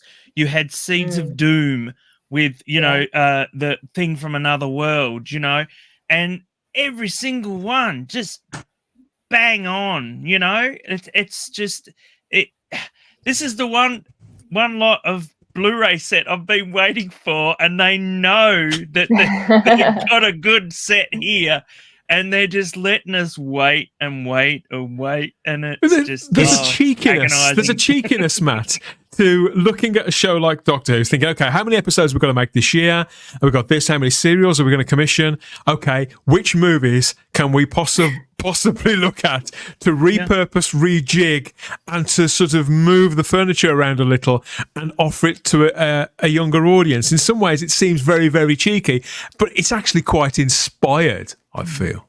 I think it's skill at the end of the day, because anybody who's watched a lot of movies or read a lot of books, especially with the Gothic influences, I love Gothic books, Dracula, Frankenstein, those sort of things. Yeah. And as soon as you've read those books, you watch one of those stories and you know exactly where the inspiration is. But not once do you feel like they're cheating, like they're just copying somebody else's work, which is such a hard feat, because the atmosphere comes from those worlds. Or when he's clearly had the idea of Holmes when it comes to Talons. Yeah. But the fact that what he could do was take the spirit of those things and, like you said, translate into, now we're in Doctor Who world, and now I've got these characters. They're going to work differently, but the trappings and the costumes and some of the sets are very clearly from something else. But it just merged. I think what they did very cleverly, Charlotte, is that they took touchstones that everybody understood, such as Holmes, such as Frankenstein. Of course, they were going to, the thing from another world, as Matt says. They took those touchstones that we know and we recognise, those sort of tropes that we know and we understand and we like, and then they span them. So that's why you're right, Charlotte. You don't ever feel cheated that they've just ripped off. Undoubtedly, pretty much every single story through the Hinchcliffe Holmes era, there we are. That one's, they've borrowed from the Mummy for that one, for Pyramids. Every story throughout this era is borrowed from something somewhere. The cornerstone of it is borrowed from something, but you never ever feel that they're ripping you off and they're just churning out a rip-off. What's odd? Sorry. No, go for it, what's odd is the fact that you think that they're ripping off that, but but you think that Frankenstein and all that ripped off something else. Who? This is what I thought for years when I saw Brain of Morbius and that. And I saw Frankenstein, a true story, and that sort of thing. I was like, Matt, is it like hearing a song and not realizing that it's a cover version, and then you hear the original years later, and I think I didn't know they did that first. Yeah, it's just that well done, I think the thing is, you either don't notice that they've kind of ripped off, in inverted commas, an original concept such as Frankenstein, Dracula, the Mummy, whatever it might be. You either don't realise, or you do just sort of clock it, and you just like the fact that you can recognise, I can see what the core of the idea was here. And so because you're able to recognise that, it then gives you a sense of satisfaction. But because they do something so different with it, the Brain of Morbius is not Frankenstein. It simply isn't. But does it borrow lots from Frankenstein? Yes, it does. But you just don't feel that they've just stolen stuff and ripped it off. It's really cleverly done. It's like Very Time Lord sus. Boy says here in the live chat, they're gothic stylings. Yeah. It's a shorthand that gets us to the place we need to be at within. Let's say it's easy to forget these things. You couldn't binge watch a story in one night at this time, Shah. You got your fix of Doctor Who for 23 minutes on a Saturday. They've got to take you to that place right away, hit you with 20 odd minutes worth of real flavour of whatever it is they were trying to sort of waft under your nose, wherever they were going to take you, and leave you wanting more for a full 7 days. So there's an economy, a necessary economy to that. And to do it effectively in the way that they did year after year after year through that time, it's incredible. And you read through a list of the stories, Sean, it's like, you just, it doesn't even bear debate. It's like, each of them is a standout classic. Yeah, I mean, I'm very, well, more than you guys, recent to watching classic, and I have got to these ones, and these are even classic stories, if that makes any sense. Yes. The ones that you've all just like completely like rifted off. All of them are amazing. I'm such a big fan. I think they should actually go back to that serialized set of doing stories that in that way keep me invested. If I'm zoning out at 40 minutes or 30 minutes, that's not going to do, and I do have a very short attention span. But when it comes to this, I think it's 10% luck, but then everything came with it: the casting, the scripts, the stories, the scariness, the touches, the design, even the cheap effects. I mean, robot, I know that wasn't him, but that sort of style. And because I can even forgive it, and I'm very, very particular about what I like, because I can forgive it, it just shows that it still stands the test of time even today. And I think that must have been difficult at the time, and in 2024 even more so. And it's odd, Shah, because you look down the list of stories and you write down, there isn't a single one in there in that run of stories from Hinchcliffe and Holmes. There isn't a single one that stands out. You say, yeah, but that's not so good, is it? Just not. There's not. I mean, one. Simon, there are some that I like better than others, and I'll be honest, there's a couple that I'm not that keen on. But when I watch them, I'm always impressed with what they're trying to do and the bases that they're hitting. I can't deny they're successful in everything that they're endeavouring to do, and that's a rare thing with any TV show, let alone something that ran for 26 years and something that was 10 years old at this point. I think as well. Go on, Charlotte. I think some of that as well, and people in the chat are talking about the cliffhangers. Whenever the Doctor is in one of these stories of this era, you generally feel at times they're the most at risk that any Doctor's been before or after them, honestly. Yeah. I remember when I first watched Pyramids, I was actually scared for the Doctor when he got captured by Sutek. When Sutek basically had him frozen. You're so used to the Doctor almost. Classic, this wasn't as much of a sin, I'll happily admit that, but it still had that at times of the Doctor's going to be okay. The Doctor's going to breeze through. The Doctor's going to think his way out of this. And then you get to some of these stories and you just think, God, how is the Doctor going to get out of this? Like, you were questioning that.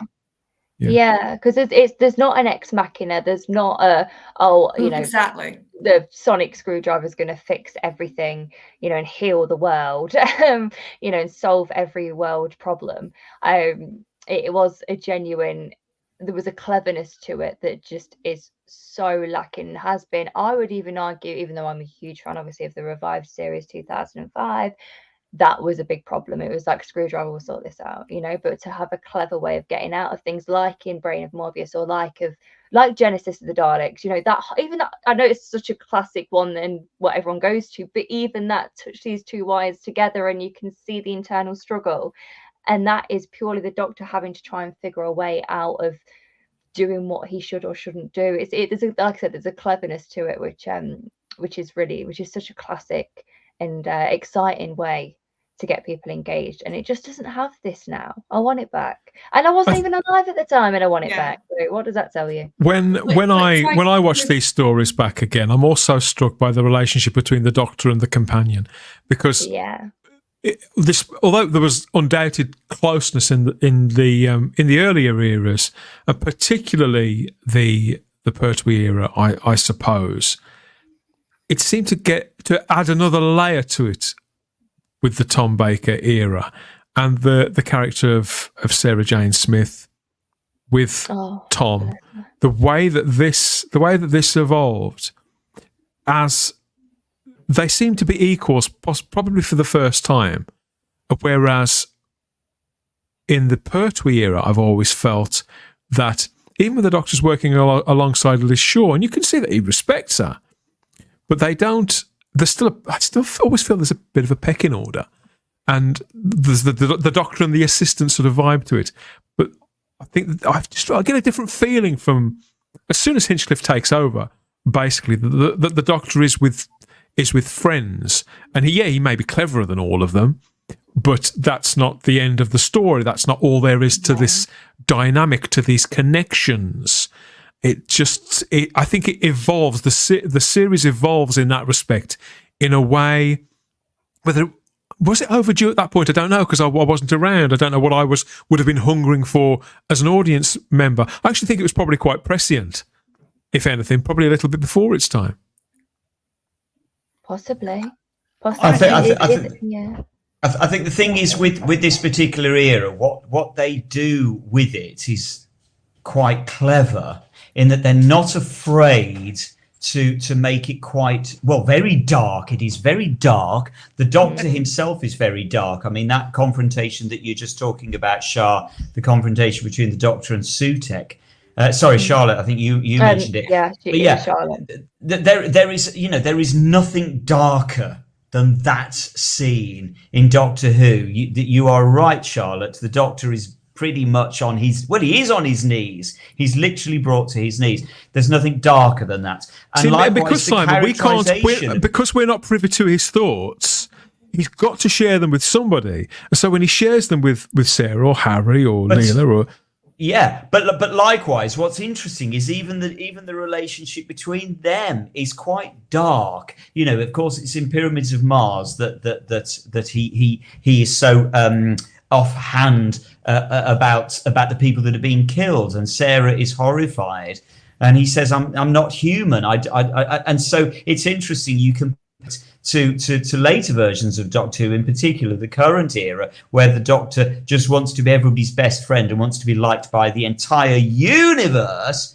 And this Doctor really just doesn't care. He doesn't care. He's out. He's there to do a job, and he doesn't care if he's going to fall out with people as a result of it, because the job is more important. I think, and there is where lies real drama. Yes. I don't think it's very evident that the show was getting darker and more gothic, but it was actually getting more dramatic as well. And I don't mean that as a slight on Letts or Dix or Pertwee or anybody. Can I say this is Doctor Who at its most frightening? Yes. And that is the reason why I remember it so vividly as a 3 or 4 year old, you know. That's why I got into it, Matt, because I was scared. Yeah, and it's not just that, but like, you know, Charlotte said, with the cliffhangers and everything like that, there are just indelible imprints in your mind that you're like, I need to see what happens next. And the fact that these are continuing stories, and you're not going to find out straight away what happens, you know, and so they get you invested in the story, and unfortunately there's a lot not happening today with that. What happened, Matt, was by this point in the show's history, Doctor Who had always been set out since 1963 to be a drama series in which there was threat and danger. And, you know, you look at the William Hartnell years, and they spend sort of 3 years in danger of not getting back to the ship, of the ship being gone, of them being stranded. There was always danger. Now, I think by this point in the show's history, they'd actually got their act together. They'd crystallized it down. They understood the show had been going 10, 11, 12 years at that point. And they understood Hinchcliffe came along at a point where they crystallized it. They understood what they were doing to make it frightening. And that's why the Hinchcliffe is so frightening. And because Hinchcliffe and Holmes leaned into that, as opposed to away from it. They ran with it. They ran with the fact that, okay, we've got it now. We know what it is that makes Doctor Who frightening. We know how far we can go and how much the kids will take and love. Yes.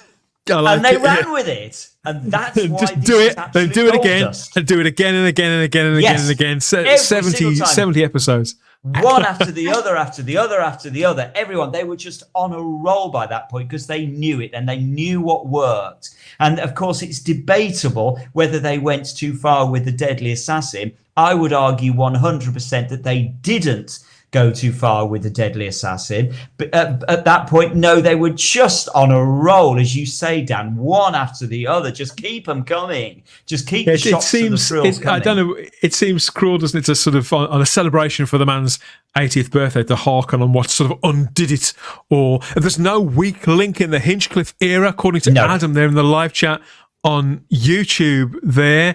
And we've got a comment here from Daryl Joyce as well, who says Hinchcliffe and Holmes understood what drew kids in more than Mary Whitehouse ever could. Of course, they're talking about... Completely misunderstood, Daryl. You're correct. Completely misunderstood. Mary Whitehouse was trying to save us of from the viewers. We didn't need saving from. Yeah, she just, for the people who don't know, the people who don't remember Mrs. Mary Whitehouse, she was the head of the National Viewers and Listeners Association, which all these decades on has become Ofcom. So this is the lady that, she looks like quite a kindly faced old woman. And she was a bit of a laugh sometimes on TV. But my God, did she have the knives out for Doctor Who. Charlotte? I was going to say, I think also to connect to that idea of being scared, it feels like in this era, they actually said, you know what? We're going to tackle quite grown-up issues.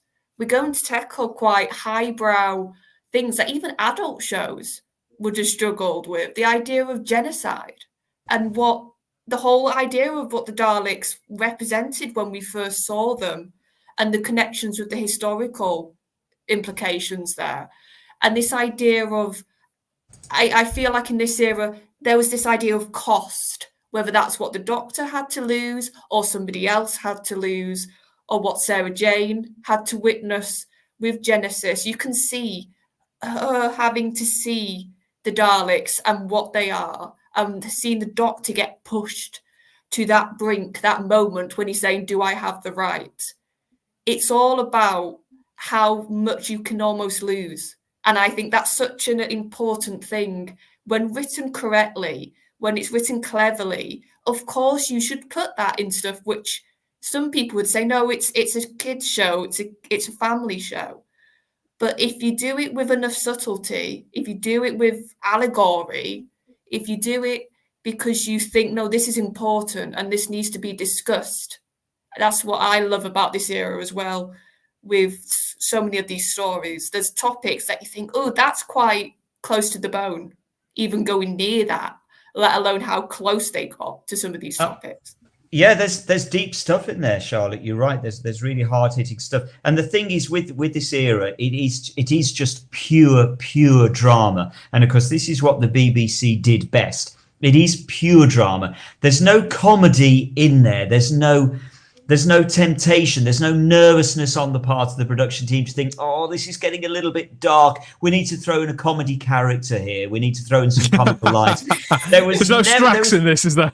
There's correct. There was no Drax in it. There was no temptation to do that. They were not afraid. They were focused with laser precision to know exactly what they were doing, and they were going to do it. And you either went along with the ride or you were left behind. And of course, everybody went along with the ride. They got it right. It's as simple as that. So there was never any nervousness to make them think, we've got to lighten this. It's too much. Was that bravado? Was that bravery? Confidence.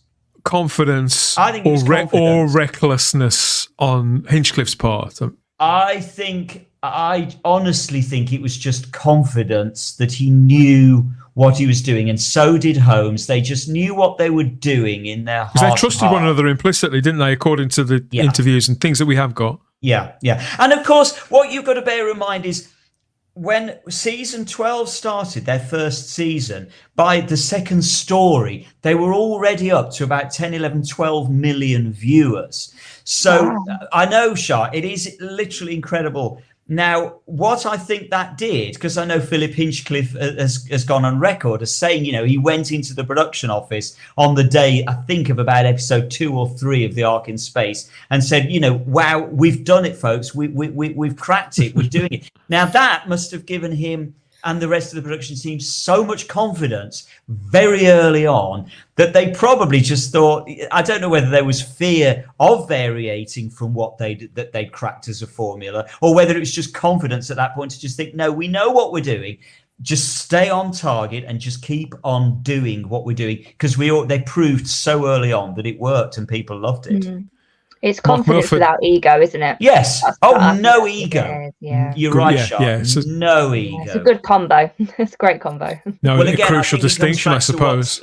And when you're talking about them using public money as well, you can't have. This is why modern television. I know this isn't exclusive to the modern BBC, but ego seems to come into it so clearly and actually marketed as such as well. It's as if it's to be celebrated now, which you're quite right, Shah. There was no ego in the equation here. We've got a comment from Mark Milford, who describes it as a perfect storm of producers, actors, production values, world building and style.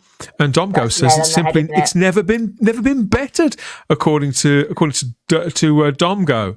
There, Cliff Maxwell says it's not really a question of ripping off as much as the story cores were archetypal and culturally they were deeper in terms of symbols and concepts that humans identify with from myth. Yeah, absolutely right. Absolutely, and to be clear, it wasn't. You can't even look at those stories and say they were homages, because that's what always happens. If somebody's accused of ripping off, they just say no, it's an homage. No, they're not even homages. They just take a principle, an idea, a concept, a theme, and they extrapolate and run with that. It's not an homage. They're not rip-offs. I mean, for God's sake, what on earth are you going to be ripping off with the Zygons? Let's be fair.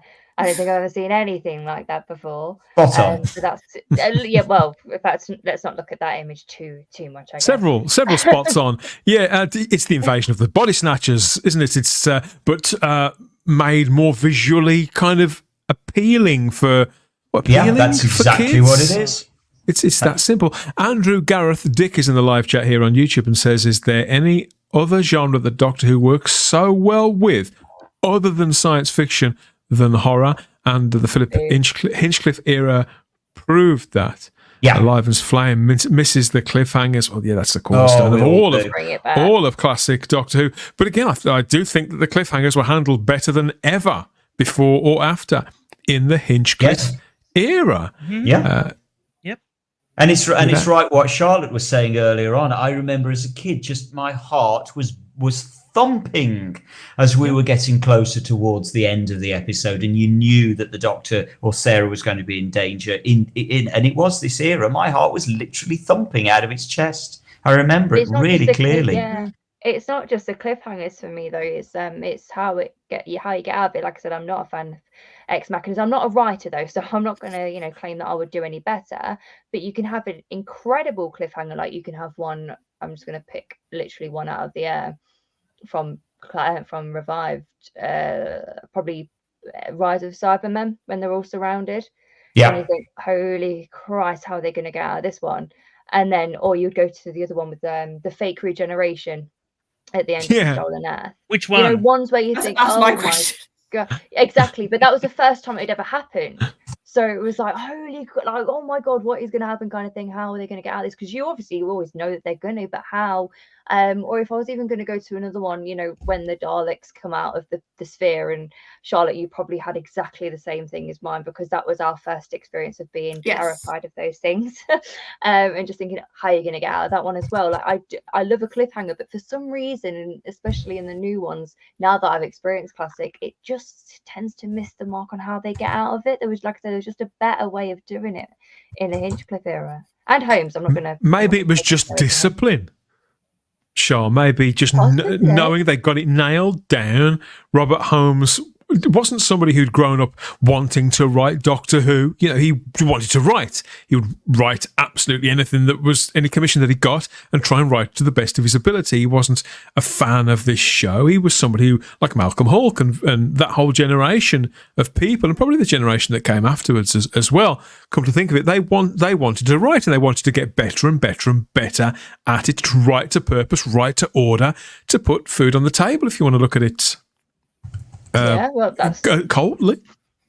Yeah, we all go to work for the same reason. Like, why would that be any different? You know? Darren Bradley in the live chat says, you could say The Deadly Assassin would also eventually give us some film classics.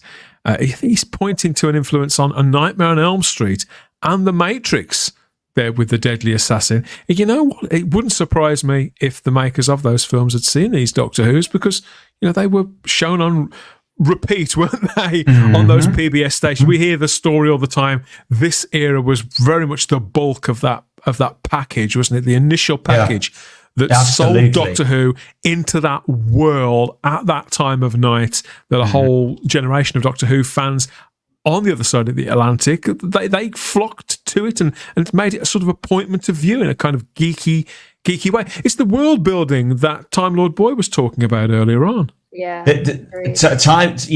World building is never better than in this particular era of Doctor Who, and that's because Robert Holmes was the absolute master at world building. With one deft line, Robert Holmes could literally create an entire world. I still talk about that famous line in The Tunnels of Weng Chiang, when the Doctor says he was with the Reykjavik army in what was it, the Icelandic army at the final advance on Reykjavik. I mean, it just makes you, what is he talking about? I don't know, but it doesn't matter, because it just gets the imagination going. And Corvin in chat, going back to The Deadly Assassin, makes a really good point, which is correct, that The Deadly Assassin is arguably the first time we ever see a virtual reality environment in any form of media. There is an argument for that. And it's called The Matrix, as we've just said. And of course, the Matrix film comes along many years later. But yeah, I cannot remember an example of a virtual reality environment really prior to The Deadly Assassin. So they were creating genres here without even knowing that they were. Because even though it's quite a trippy kind of quality that those scenes have got, they're not hallucinations. It's not some sort of flower power thing. No. It's close to it's a harder sci-fi. Oh yeah, because it's real and it's happening, and the Doctor is in danger. Matt? Pertwee's era had like a lot of battles of the mind. Like he would be, there was quite a couple of things where he was fighting other people in wrestling in their minds and things. I think that's the only close to. You're right. There were a couple of instances of that, but I mean, you look at episode 3 of The Deadly Assassin, and it's on another level. I mean, it is like no other episode of Doctor Who in the entire 60-odd year run. There's nothing like episode 3 of The Deadly Assassin. Unsurprisingly, there's lots of fans of this era in the live chat, far fewer fans of the late Mary Whitehouse, Charlotte. I was going to say, and I think as well, it was how layered and complex the characters were. I think if you look at something like Morbius, and you think about, that's just one character. You don't see him in anything before, so you only have that story to sort of learn about him. And he's such this complex mess. He's sort of a beautiful mess of a character that you can see how he's got to where he is, why he's that crazy, because of what has happened to him. But then he's still a villain. There's no making him out to be the good guy, but you can understand how he's got there. And I think it's such an easy thing for writers to fall into, I feel like, especially now, that they have these really complex, dark characters, and they almost by the end want to make them the good guy. And I feel like in every single story with the villain, yes, they've got layers. They're not just like cackling villains, but they always knew they're still morally not very good people, or they're still in some cases incredibly morally corrupt. But you can see the steps, and I find that more interesting in a villain than one that's meant to be this horrible villain, but then at the end you tell me I'm meant to feel sorry for them, or I'm meant to sort of understand that they're not really that bad. It's like, no, they're a villain.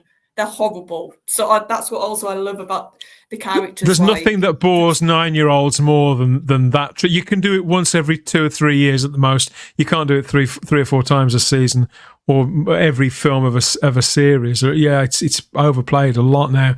Domgo says they seem to know the sweet point of terrifying kids, but not so much as to chase them away. Well, you send them behind the sofa. So it's that wonderful middle ground. Daryl Joyce says it was. Yeah. They do. We all loved it at the time. I loved it. Yeah. If I didn't want to watch something on, like, it was with Doctor Who or any other, because I used to watch a lot of horror when I was like 4 years old. If I didn't want to watch it, I would just close my eyes. I could hear everything happening, but I'd just close my eyes because that's sometimes worse. Well, it is because it was. But it's those sort of things that you remember watching, and it's imprinted in your brain, and that's And the best thing about Holmes and Hinchcliffe was that they didn't go into it expecting them to make their mark on the show. No, not at all. None of the earlier ones wanted to make a mark on the show. They just wanted to make good programs. Make it well. Totally. And my goodness, they did it. As far as I'm concerned, they did it, and it's actually left an indelible mark in Doctor Who. And even the writers today are copying what they can, to try and certainly returning to it to try and mine for something that they're finding elusive within their own sort of skill set. Daryl Joyce says it's right, confidence on the part of Robert Holmes and Philip Hinchcliffe. Sadly, a lack of confidence on the part of the BBC when they moved him on. The BBC started to cave into pressure. I mean, is this? They do that a lot, don't they? The BBC.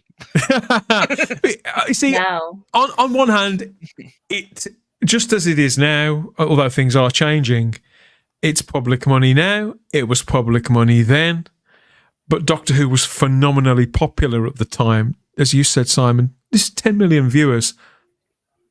Practically per episode. It wasn't unusual for the show to be pulling down those sorts of numbers.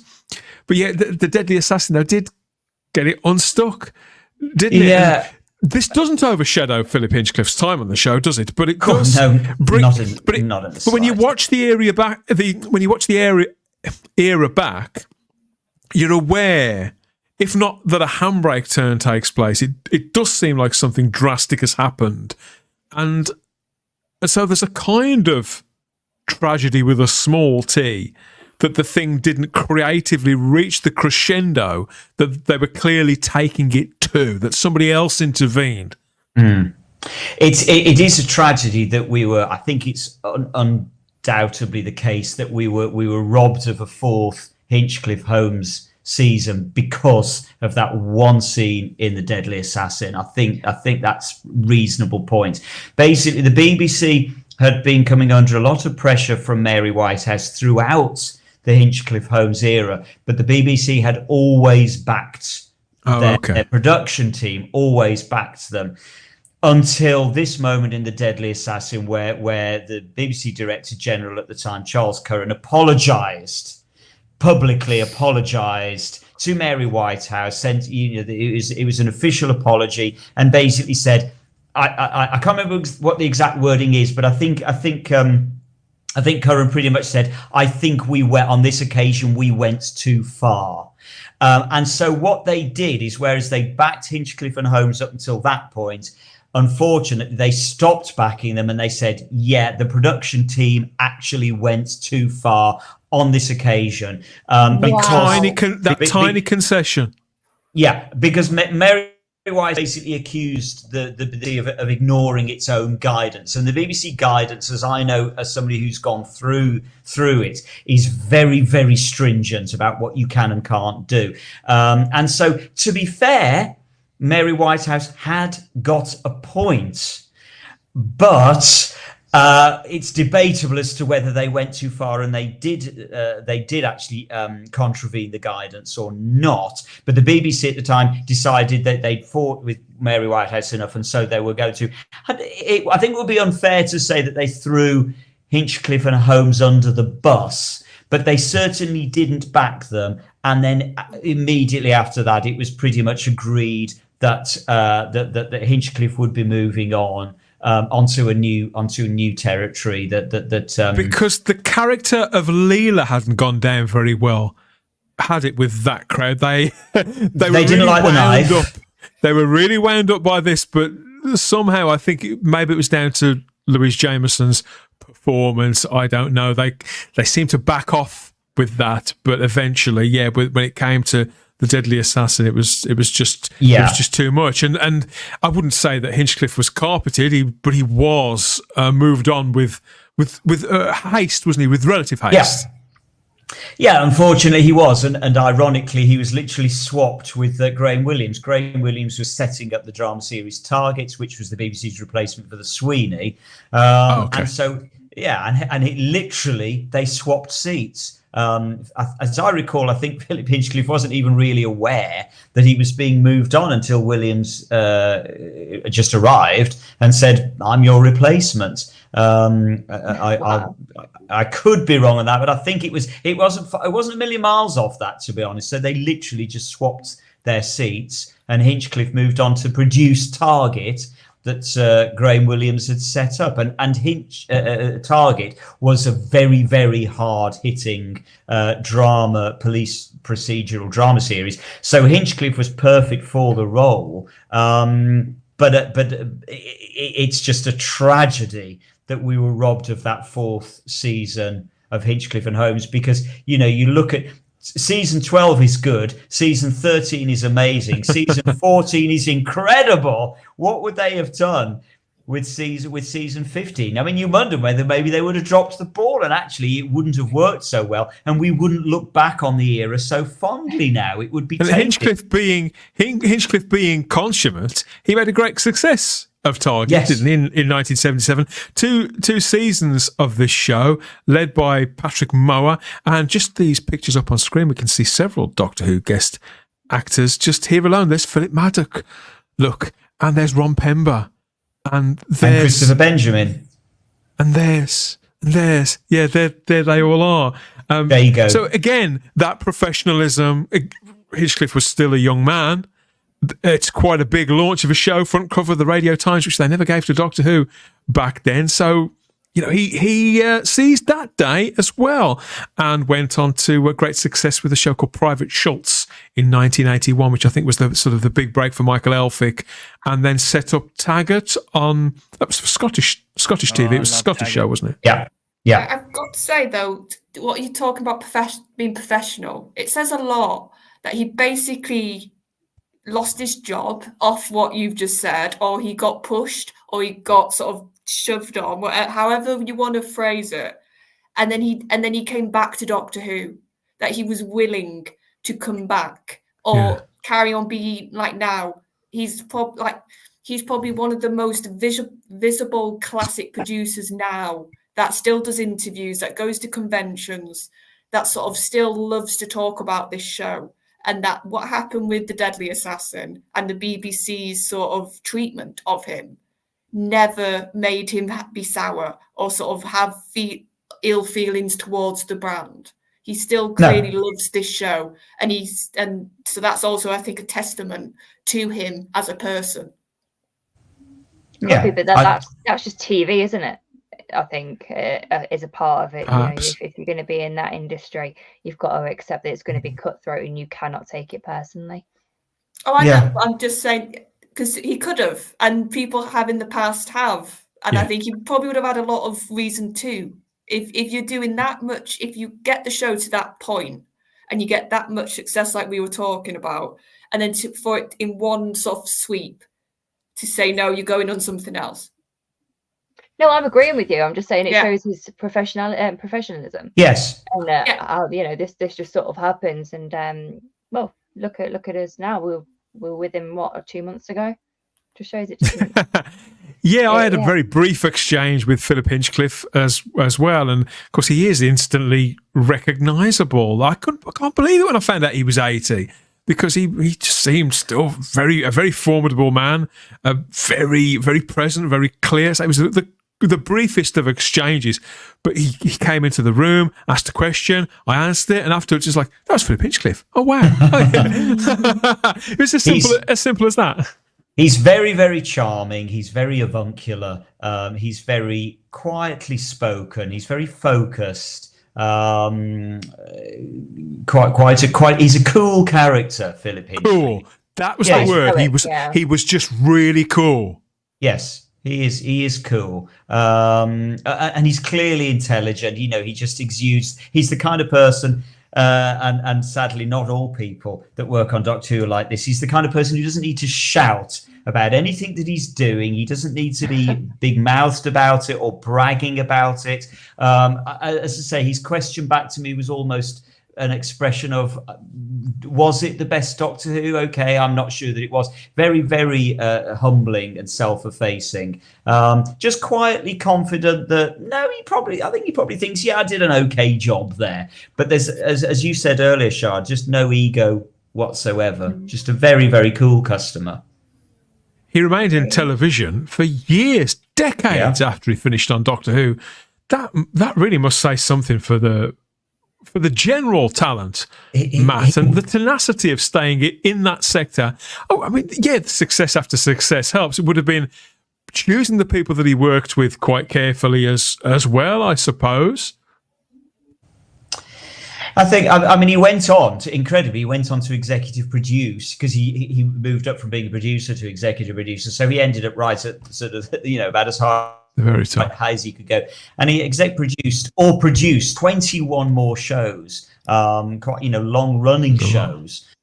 So he absolutely, he made his mark, and he stayed there, and he stayed the course. And I can't help thinking that being at the helm during what was recognised by the industry and by the public as the golden era of Doctor Who, it's not going to have done him any harm.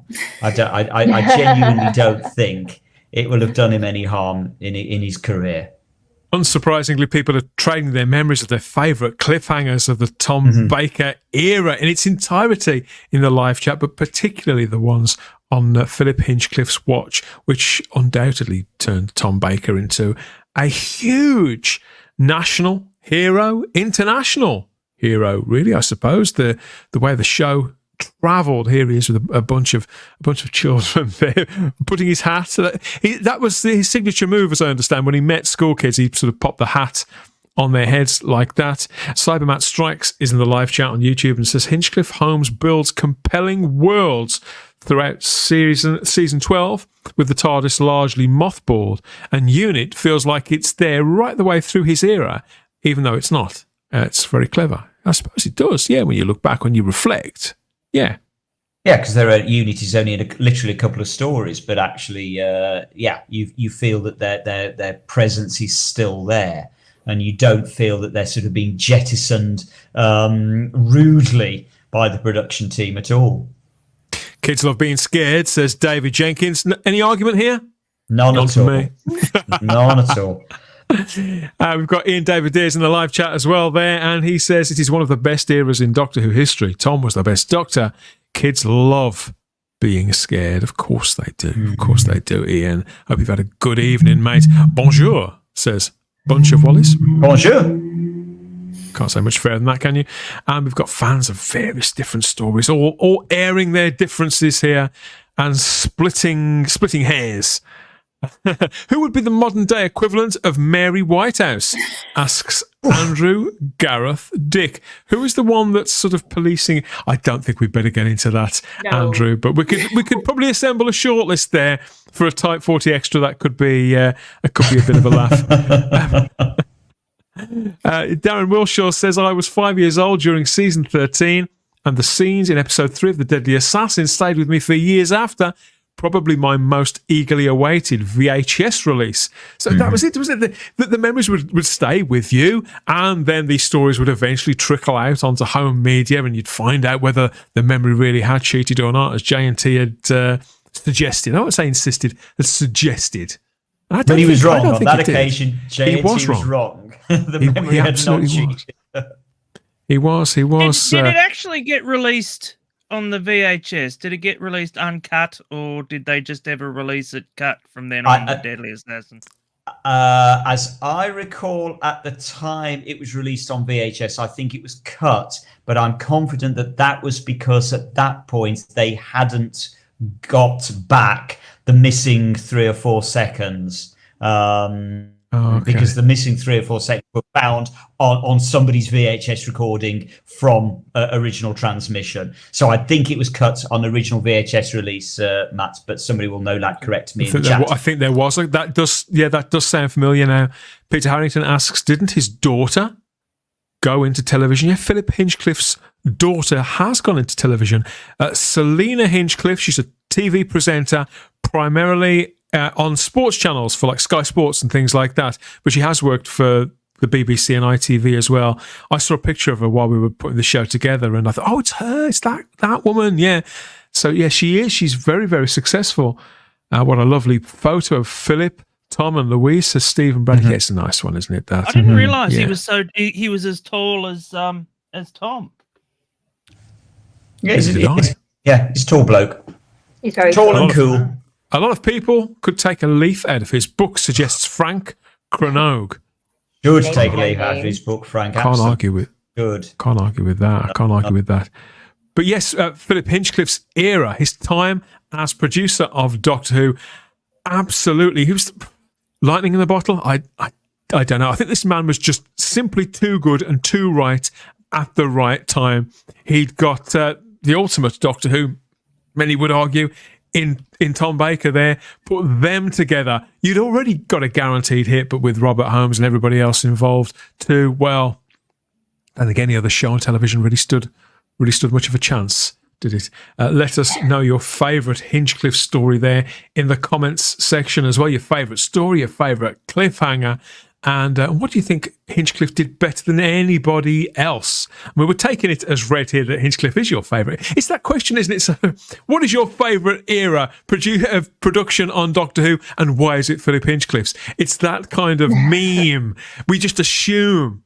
But I think it is the majority of people's favourites, even now, all these decades on. And certainly, I mean, I think I've said to you before, Simon, when I was growing up as a Doctor Who fan and the series was in the shadow of Tom Baker, and this exact time, I used to get frustrated that people lamented it so much. Because I was enjoying the stuff we were getting then in the 80s. But when I saw these stories, I had to. You clocked it. When they came out on VHS and I finally got to see them, I thought, oh, okay. I get it now. You win. This is very much Doctor Who at the height of its powers in the classic time. But we want your memories, we want your opinions, and we want your top threes there in the comment section. Hit it with us, all in celebration of Philip Hinchcliffe's 80th birthday. Would you believe it? And yes, he's in the time since, you're quite right, Charlotte. I mean, he hasn't ever distanced himself from Doctor Who, despite the huge successes and the consistent career in television. We've seen his name on Target Books, and even now he's putting out work with Big Finish, conceiving new ideas or going back to ideas that never made it to television back then in the 70s. And reworking those, working alongside writers like Mark Platt and old cohorts like Louise Jameson and Tom Baker. So all that stuff is very much out there, as are the Target books. I always find it a little bit curious when I see Philip Hinchcliffe's name on a Target adaptation of The Keys of Marinus. Bit random, but there it is. There it is nonetheless. And just this month has seen the publication too of this title, this long-awaited book, The DNA of Doctor Who, the Philip Hinchcliffe years, much long awaited this. I understand that copies are now making their way to backers, because this was a Kickstarter campaign, wasn't it, through our friend Gareth Kavanagh. So if you have got this book and all its various extras and things like that, let us know how worth the wait was it. We know it was probably going to be worth the wait. Let us know what you think of the book, and as well as all the Philip Hinchcliffe stuff as well from way back in the day. Yeah, the pictures like this are very wholesome, aren't they, Simon? You see the old gang back together there. Mm-hmm. They're just gold, Dan. They're just gold. This takes me to my happy place. There are two of my absolutely cast iron heroes on screen at the moment. Tom Baker 100% is my number one hero, but Philip Hinchcliffe, I didn't know at the time that he was a hero, but he undoubtedly is a hero. I admire this man more than I can tell you, because I grew up with this stuff. It shaped me into the person I am. It takes me back to my happy place. I watch any Philip Hinchcliffe story. It does, Char. It takes me back to my happy place. And I'd happily just go back there. But you can hear it, Char. You can hear it in his voice, can't you? In Simon's voice. That's what's really sweet about it. Look, it's just this silly little show, but that the happiness it brings to people is there. It's very good. Yeah, I love it. Totally. And it's not just like the happiness when you first watch it. And I think we've all got that, whether it's a doctor, a writer, an actor. That happiness, it's like we contain it in ourselves and it never quite goes away. Yeah. And we can just tap into it whenever we go, whether that's watching or reading or listening. And I think that just shows that these writers, when they're writing these scripts, I think especially in classic, we've spoken about this before, because it wasn't the age of the media like it is now. It wasn't the age of so much fan interaction like they have now. When Philip was writing these scripts, he had no idea how much they were going to travel and how much fans were going to remember. And they, 20, 30 years later, or even more, meet him at conventions like Simon did and say, you were my favourite Doctor Who. And I just think that's what's special about this show, that we keep that. And that's what fandom is a lot for me now. And that's what I adore. Yeah. And on that note, I do need to go. Night, Charlotte. What a lovely note to end on. That's beautiful. Fabulous discussion and great contributions there from Charlotte Shields. As always, we'll see you next time. Night. See you all next time. Bye-bye. Bye-bye.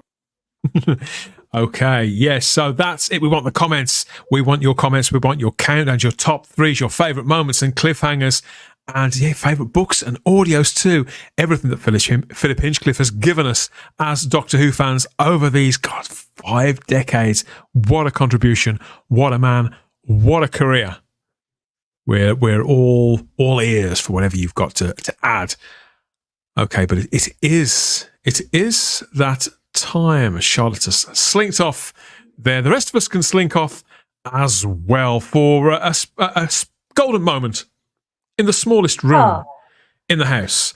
But for the rest of us, those blessed with a more able bladder, you can now take in the joys of a collection of golden voices and golden faces from Doctor Who's long and storied TV past. Some of these you may recognise. Some of them may seem a little bit familiar, but you can't quite. I promise you, it is them. And there's some brand new adverts here, brand new to the Type 40 live ad break. You check it out. We'll be back in a couple of minutes.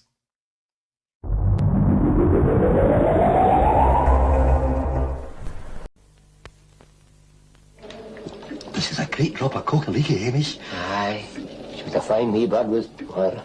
It's the best soup I've ever tasted. Aye, she never let us down, even to this day. I'll miss the eggs, though. What Hamish doesn't know is that his wife uses Knorr stock cubes.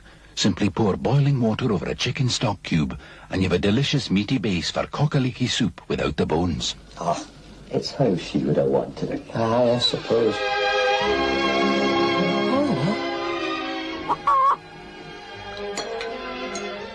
Moira. Knorr stock cubes. Good soup and no bones about it. I'd better give them a call. The house is on fire. You'll be late! Oh, stop! But I just wanted to give you a lift. wash my sports stuff? Oh, we in the airing cupboard? Might be late tonight.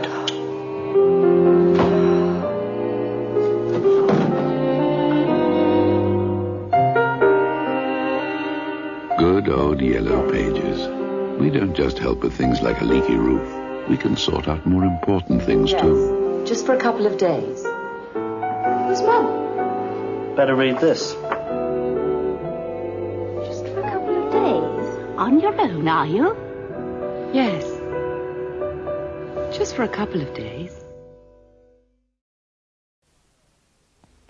Ever wonder what children think about? I'm a super space fleet commander. Record flight from Mars, 90 minutes. Stand by for landing. Gosh, that was wizard. Now watch me zoom downstairs. Here's a super space station mess. Oh, look what's coming. Supersonic. Kellogg's Sugar Frosted Flakes. You can eat them right out of the packet.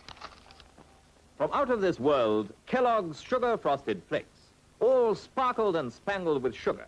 You need only pour on the milk and gobble them up. Space Fleet commanders love them. Schoolboys love them. All boys and girls love them. Delicious heart of the corn, sparkling, spangled flakes give children the fastest breakfast energy ever. That's the way to send children off to school, packed with energy. Give the children Kellogg's Sugar Frosted Flakes for breakfast every day.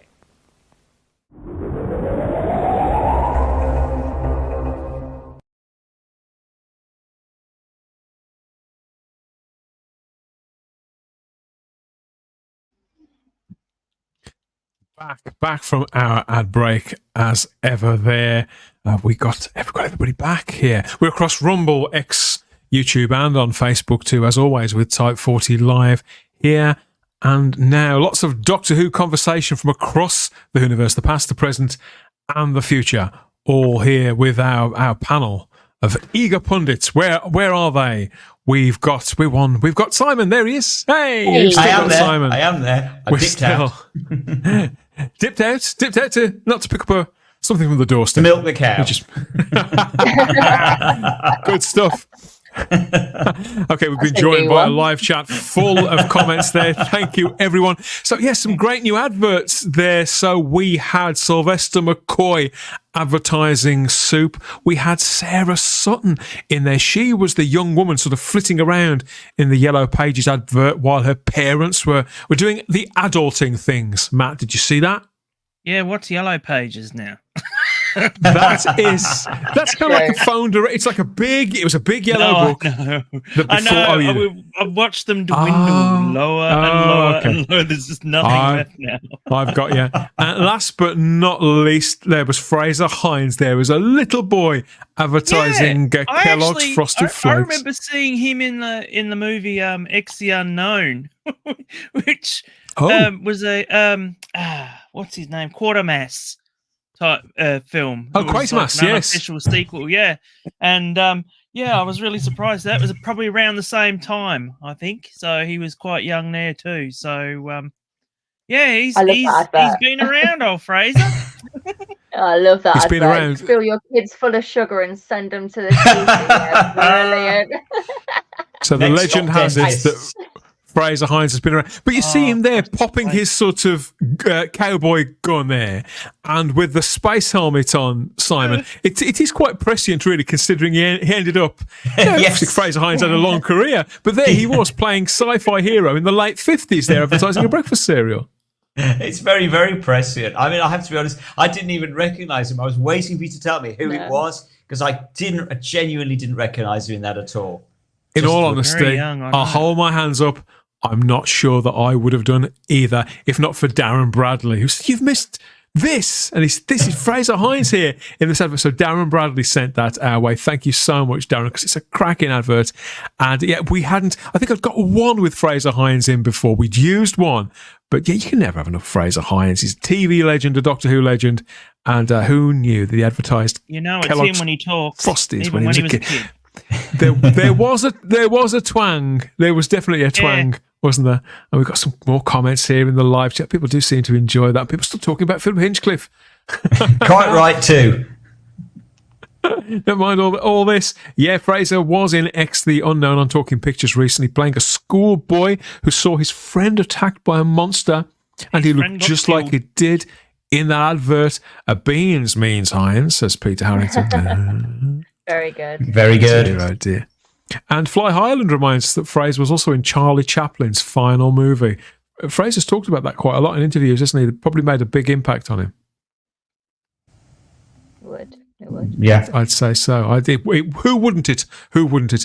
So yeah, let us know what you think of all of that in the live chat, your favourite adverts, and which ones you'd like to see. Again, the nostalgia doesn't stop there, though. Of course it doesn't. We've talked about Philip Hinchcliffe there, about the man's work up on screen. Perhaps we should find out a little bit more about him in context and have a peek into a special kind of book which hasn't been open for a couple of weeks. I mean, people have been asking about it in the live chat. Are you ready to prize open the Doctor Who diary? Always.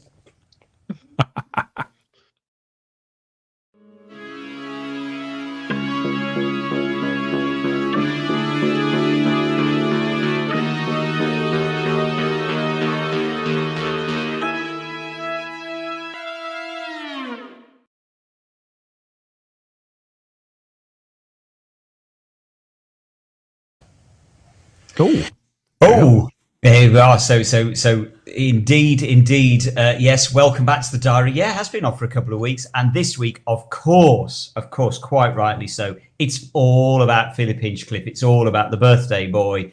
Everything in tonight's diary is all to do with Philip Hinchcliffe, because we salute him today on his 80th birthday this week. Yes, he was 80 on Tuesday. Happy birthday, Philip. I hope you had a cracking day, whatever you got up to. Maybe you sat down and watched all of Genesis of the Daleks from start to finish. I don't know. Who can say? The answer against it, but you never know. Yeah, you just never know. You just never know.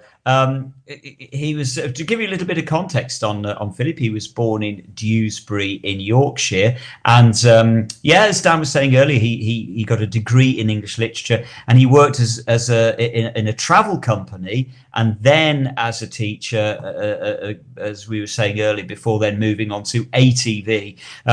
His first television job was he wrote an episode of Crossroads in 1970. Really?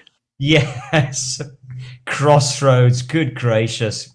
Who doesn't love Crossroads? And then he went on to do script editing on various ATV series, including The Kids from 47A. Now, I remember The Kids from 47A very, very well. I can't remember much about it now. It's just too long ago, because, to say, it was 70, so I was about 3 or 4 at the time that I was watching that. But I do remember it. I absolutely remember it being on. And obviously had no idea that that Philip Hinchcliffe was the guy that was script editing it. And what's interesting is then that, as you were saying earlier, Dan, it was Bill Slater that basically offered him the job of Doctor Who producer. And it's remarkable when you think about it, and you were touching on this earlier, Shah, he went from being a script editor straight up to producing what was one of the biggest shows for the BBC. They just had the faith in him to just hand him the producer role, even though he hadn't produced before. He produced nothing until that point.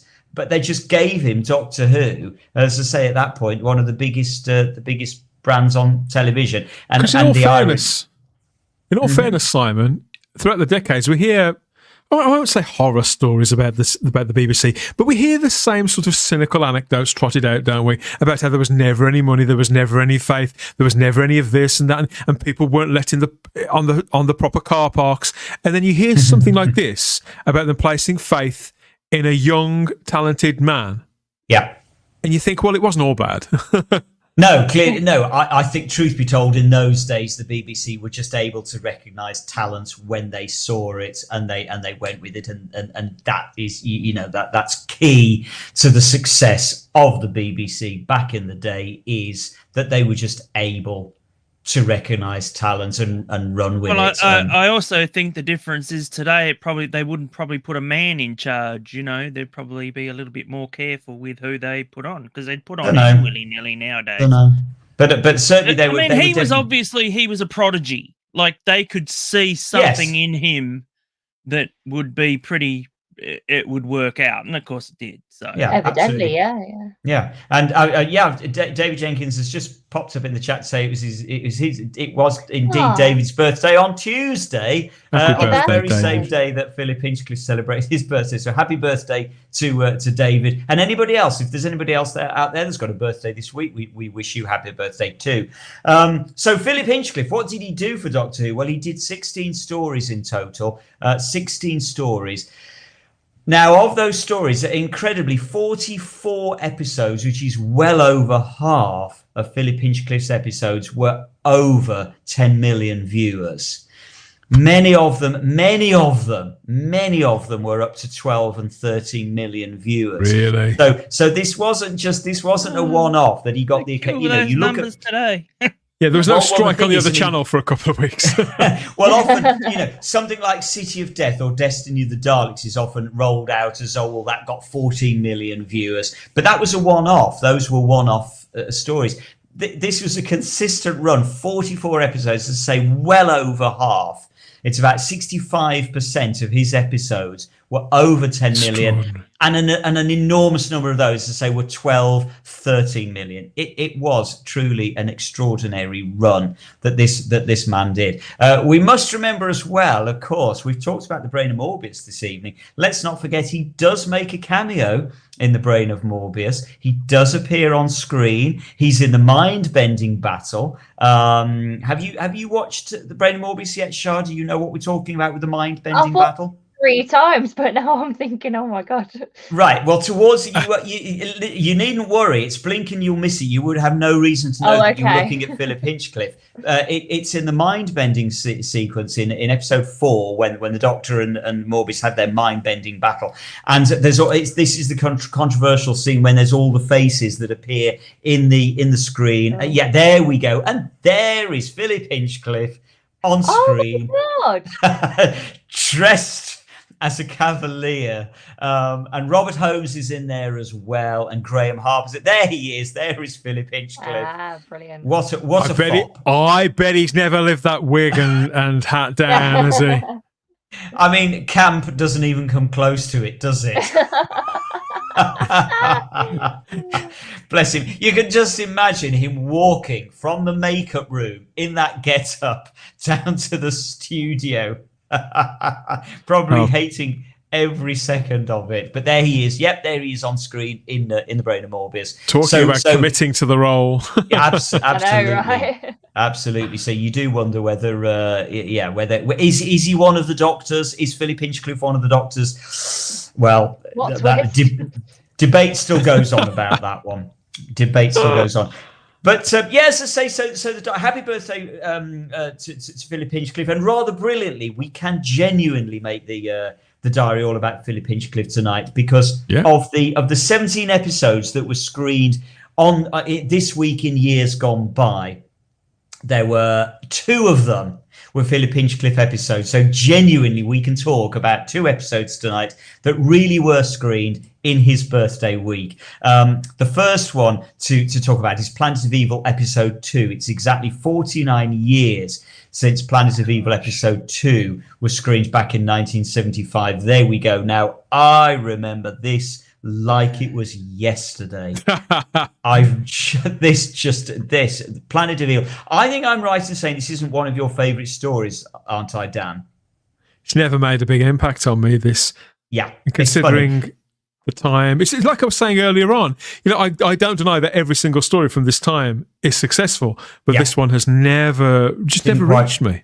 Didn't quite resonate. It's we talked a lot tonight about the sort of the things that they borrowed and the influences they borrowed, and this, of course, is Jekyll and Hyde, The Strange Case of Jekyll and Hyde by Robert Louis Stevenson. That was the inspiration for this one, written by Louis Marks. And directed by David Maloney. David Maloney is one of the greats of Doctor Who and did a lot of work through the Philip Hinchcliffe years. And this is one of those stories. The average of this particular story is 10 million viewers. And this was just this was just at the beginning of their second season together, Hinchcliffe and Holmes' second season. So as I say, they were absolutely cooking on gas by this stage. The jungle that you can see in the background there in the shot was designed by Roger Murray Leach, again one of the absolute great Doctor Who designers of all time, and was shot. I think this particular scene was shot in the TV studio, but most of the jungle scenes were shot at Ealing on film, which is why they look so splendid. The set itself was actually used by the BBC as an example of absolutely first-class set design in the BBC training manual. Incredibly, it was still in the BBC training manual when I was there at the BBC back in the early 2000s. It was still there in the training manual. I think that this probably has my most favorite visual effects. Like I've never seen effects like it ever since. Are you? There we are. Are we talking the monster here? Yeah, the monster. Yeah. But just the fact that it's so negative, that the character is of a negative person, and it freaked the hell out of me when I was a kid. Yeah, and it's just a wonderful monster. I just love it. It's cracking stuff. I have to say, it's very popular in the live chat as well. My feelings about it, I'm very much the outlier, Shah. It's more than clear. Have you watched it, Shah? No. No, okay. It'd be interesting to see what you make of it. I personally love it, but I loved it as a kid. And a lot of people in the chat are saying quite correctly that the monster that you can just see on the top left there was influenced by, based on, however you want to say it, the monster from the Ids from Forbidden Planet. And if you watch Forbidden Planet, you will immediately say, okay, yeah, they actually did directly borrow it. Again, nothing wrong with it. It works well. What I like about the monster in this, and I agree with you, Matt, is that it's just so difficult. It's like smoke. You're trying to grasp smoke. It's indistinguishable. It's difficult to work out what you're looking at with this monster. It just reminds me of a person, the old negatives that they used to have when they take a photo and that. Yeah, and it's that sort of image, the outline of something, and it's just love it. That's all it is, and it's quite disappointing when you actually see a photograph of the costume that they used. It's actually quite disappointing. It's best not to. Don't go hunting it down. Just stick with the red outline because it's far better. The jungle just go back to the jungle for a second, as I say, which literally sort of pretty much won awards within the BBC. Just about offset the pain that Roger Murray Leach had when they came to disassemble it, because he built it so well that they couldn't actually disassemble it, and apparently it cost a fortune because they literally had to pull it apart, and so loads of stock set pieces were lost because they just had to trash them because they couldn't take it apart. He built it so well. Now, one of the reasons why this is just perfect that Planet of Evil we're celebrating in Philip Hinchcliffe's birthday is actually, you talked earlier on, Dan, about really the Hinchcliffe era starting with The Ark in Space, because that was the first story he produced, because he didn't produce Robot. Well, actually, truth be told, in many ways, Planet of Evil is actually the true start of the Philip Hinchcliffe era, because everything before Planet of Evil had been commissioned by Barry Letts and Terence Dicks. I didn't know that. So Planet of Evil is the first story that actually Philip Hinchcliffe and Robert Holmes are solely responsible for, and so in many ways this is the start of the Hinchcliffe era. So it's perfect that we're talking about this one. It's the first time you are going to be amazed when I tell you this fact. It's the first time that we see Tom Baker in the TARDIS is in Planet of Evil. Is it? It is indeed. Yes, of course it must. Because there's no interior TARDIS scenes in season 12. And this is the second story of season 13. It had opened with the Mask of no, what am I talking about? What did it open with? What did the Terror of the Zygons. Thank you, Terror of the Zygons, which was a hangover from season 12. So there's no TARDIS scene in that either. The first time they filmed Tom Baker on the TARDIS set was actually for Pyramids of Mars, but that was shown after Planet of Evil. So this is the first time we ever see Tom Baker inside the TARDIS. Who would have thought? it's as a result of that, it's actually also the first time we see the brand new TARDIS console. The last time we saw the TARDIS console was way back in Death to the Daleks, which was sort of halfway through season 11, just over a year ago. Wasn't looking its best then either, was it? It was well past its best. So this is a brand new TARDIS console that we get to see in Planet of Evil. And it's also the last time we see that the costume, Tom's costume that you're looking at the moment. It's the last time we see Tom's original costume with the red jacket. Which was sort of a hangover again from season 12. So it's the last time we get to see this original outfit. Liz Sladen said that she felt this was her favourite story because she felt that hers and Tom's characters really bonded for the first time in this story, which I can kind of see. It's the first story in transmission order that's without Harry Sullivan. So this is the first one where it's just the Doctor and Sarah. And so she felt that this was where they really just hit it off, and were off and running. And now she was away with Tom. So she always felt that this was the best story that they did together.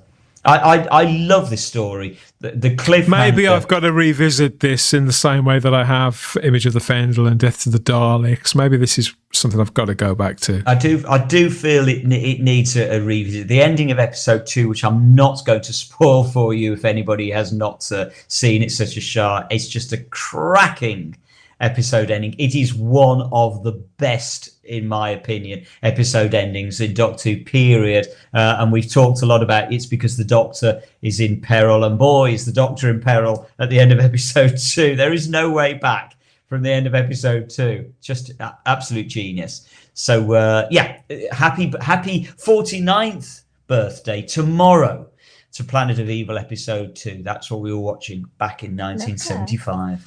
Fabulous. And I like that the guy who plays Ponty also made a reappearance in Doctor Who as well. I love how they reuse people. Well, the bloke that plays the main scientist is the guy that actually turns into the beat. Oh yeah, Frederick Jaeger, Invisible Enemy, isn't he? Yeah, he's correct. Enemy? He's in the Invisible Enemy. He plays he plays the Professor Maris, who gives away K9. Yep. Yeah, absolutely. And but you're quite right, Ponty. Shard Ponty, who's played by Louis Mahoney. We actually talked about in the diary a few weeks ago because it was his birthday. And he appears in Blink. You're quite right. He appears in New Who. He's in Blink. So nice little connection there.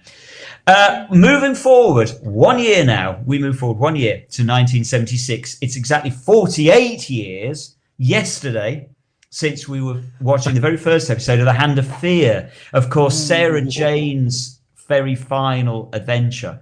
Oh.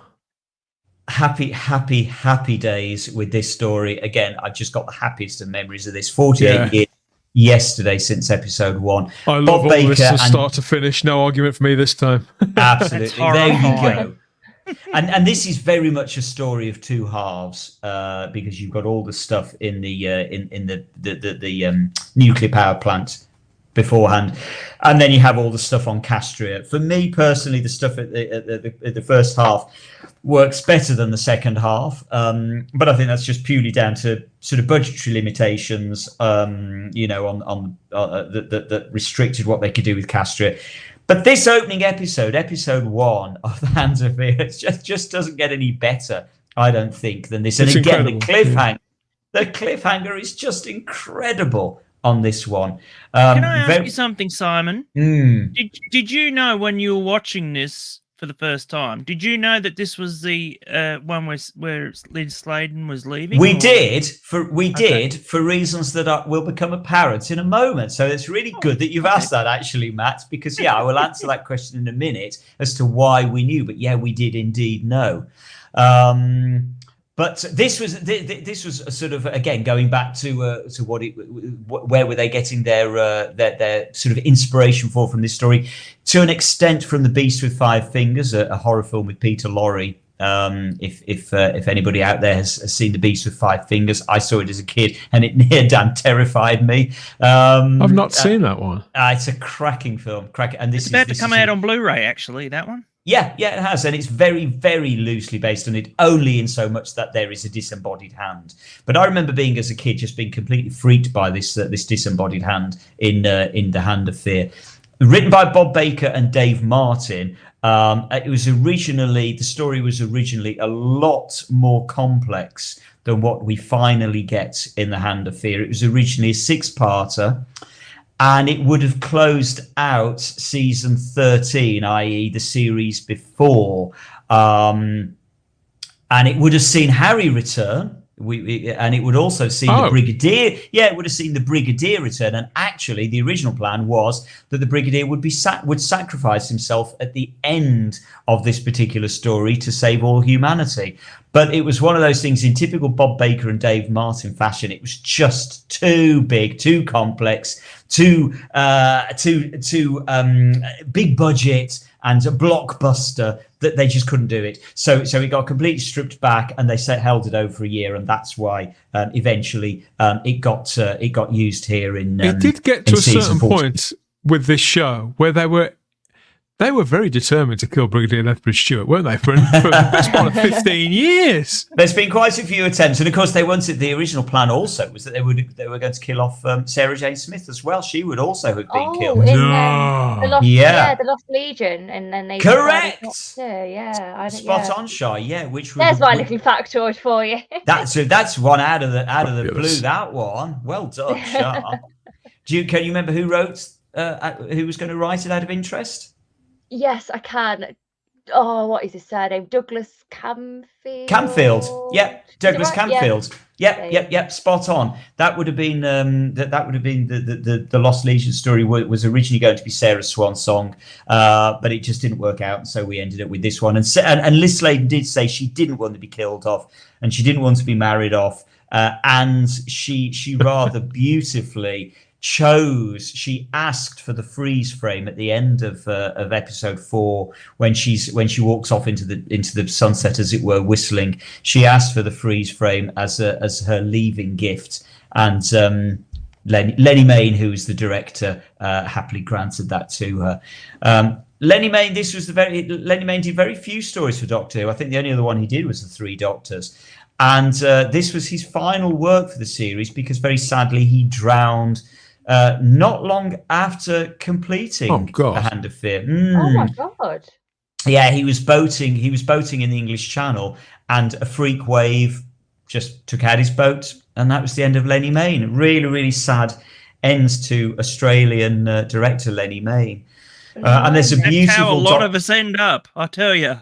Well, there's a beautiful documentary to Lenny Mayne. We're surrounded by water, so that is a freak accident. The English Channel is actually known for being quite calm, so very rough waters around here.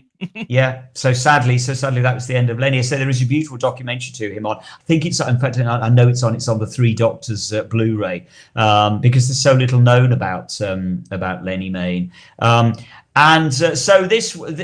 this point, Hinchcliffe and Holmes are flying high. This one has an average of 11 million viewers, and this was right at the beginning of their third series together, so their final series, and it only goes up from here on in. The viewing figures just keep going up and up and up. My final fun fact on the Hand of Fear is that for anybody that's watched it, I think it's in episode 2.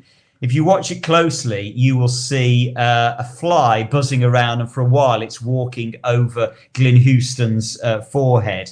Yes, I remember that. I do remember and once that you've seen it, you can't unsee it. So next time you watch, The Hand of Fear, do look out for the fly. The fly, sadly, a little bit like Lenny Mayne, also had a rather ignominious end. He didn't make it out of the studio. He was swallowed by Elizabeth Sladen, I'm afraid to say. Oh, no. And so that was the end of the fly that was walking over Glen. I know, Matt. I feel the pain. It's terrible. We shouldn't laugh. It's not funny. Well, couldn't open up the window or something? There are no windows never find in its studios, way out Matt. anyway. Shah, have you seen this story? Have you seen Hand of Fear yet? I have. I've seen the first 2 parts hilariously. Oh, That brilliant. cliffhanger. I did know, and I've been meaning to go back to it so I can revisit it. So I don't know how I know the fact about the Legions, but I do. It's just one of Don't those ask questions. things Just that- run Right with up it. your No. alley It's one of those huge, with the whole gender Mrs. bender things that thing. I know. How was that up my alley? Anyway, moving on. Oh, of your generation, you know. I see. Anyway, absolutely. Eldrad must live, and Eldrad has been living for the past 48 years. Yep, happy 48th I always birthday remember that to the story Hand with the hand in the lunchbox. For some Yeah. reason, just crying. Easy on, yeah. That's the one. That's the one. And I know that Liz Sladen apparently had the hand for quite a while. She had the hand, and apparently, as I recall, it was being used as an ashtray in her house. The mind boggles. Oh dear. The mind boggles. It's a sad end. First the fly, then the hand. My God. Where is the hand now? Where is that hand now? You can get replicas out there. That there are various sort of Facebook groups out there that sort of prop makers, various groups that make, and they're not cheap, but they look fabulous. They make replicas of the hand, both the fossilized hand and the crystalline hand. They could always do a sequel with the other hand. Yeah, could The other hand of fear. Another hand of fear. Tardis Travel says, I remember seeing the hand of fear in a glass case in the Doctor Who exhibition in Blackpool. Yeah, actually, I remember that too, Tardis Travels. I mean, of course, what we've got to remember, there would have been more than one hand, because there's certainly 2 hands, because there's the fossilized hand that we're looking at the moment, and there's, as I say, there's the crystalline hand that it regenerates into midway through the story at the beginning of episode, end of episode 1, actually. It regenerates at the end of episode 1.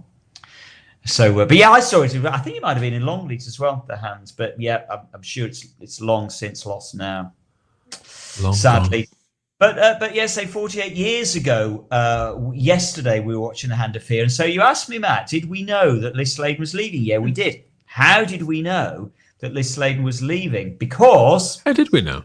How did we know? Because by a bizarre coincidence, on the very day, exactly again, 48 years ago yesterday, so the morning of episode 1 being screened of The Hand of Fear, Tom Baker and Elizabeth Sladen appeared on the very first episode of the Multicoloured Swap Shop, along with Noel Edmonds. There we go. It was the very first episode of Swap Shop, and I know that there are people out there who will remember and love Swap Shop. And my challenge to you in the chat is I want to know the telephone number of the Multicoloured Swap Shop, and whoever manages to put it in the chat first will get a prize from me of absolutely nothing other than my undying love and admiration. Now, I do know this, but I only know it because it was still the number they were using when it was Saturday Superstore and then going live and kicking. It was. If you believe that, you believe anything. I do actually remember. I do actually remember the last couple of years of Swap Shop, because this did run for quite a long time, didn't it? Absolutely. Nobody's got it as yet. I will. 855 is the Pete Harrington. You corrected the final 3 digits, but I want the whole lot. Anyway, so as I say, incredibly, Tom Baker, Elizabeth Sladen appeared being interviewed by Noel Edmonds on the very first episode of Swap Shop. There it is in all its glory in the Radio Times. There's a cracking interview with Tom and Liz. You can tell that on Swap Shop they really weren't into their stride yet. They didn't quite know what they were doing with it, and it was all a little bit kick bollock scramble. They were making it up a lot as they went along. You can tell that it's quite rough, and it got a lot more polished as time went on. But it's still a cracking interview, and as I say, it was on that very morning, on the morning of The Hand of Fear, so as I say, 48 years ago yesterday, it was on telly. And as a result, Liz Sladen did indeed reveal... Well, in fact, Noel Edmonds revealed that it was her last story, and she confirmed, "Yep, this is my swan song, and so I'm leaving." So yeah, we did know, which was unusual, actually, to be honest, in those days that you would have known. But yeah, they did reveal it. It's a confusing clip. You get Tom Baker and Elizabeth Sladen flanking Posh Paws. Again, anybody out there that remembers Swap Shop will He was a remember purple Posh Paws. dinosaur, believe it or not, everybody. It was a purple dinosaur, and the reason it was called Posh Paws was, of course, because it was Swap Shop backwards. That, of course, is why. That's why it was Posh Paws. But he started out as an orange one. He was indeed purple, but yeah, started out as orange. So you can see in the clip, and by the way, in case you're thinking, what are we talking about here? You can see the full clip on the season 12 Blu-ray box set. It's there on the Hand of Fear disc. What we're currently talking about. So you'll see Posh Paws there. It's very confusing interview because Tom Baker keeps dipping in and out of character. So 1 minute is Tom Baker and 1 minute is the Doctor.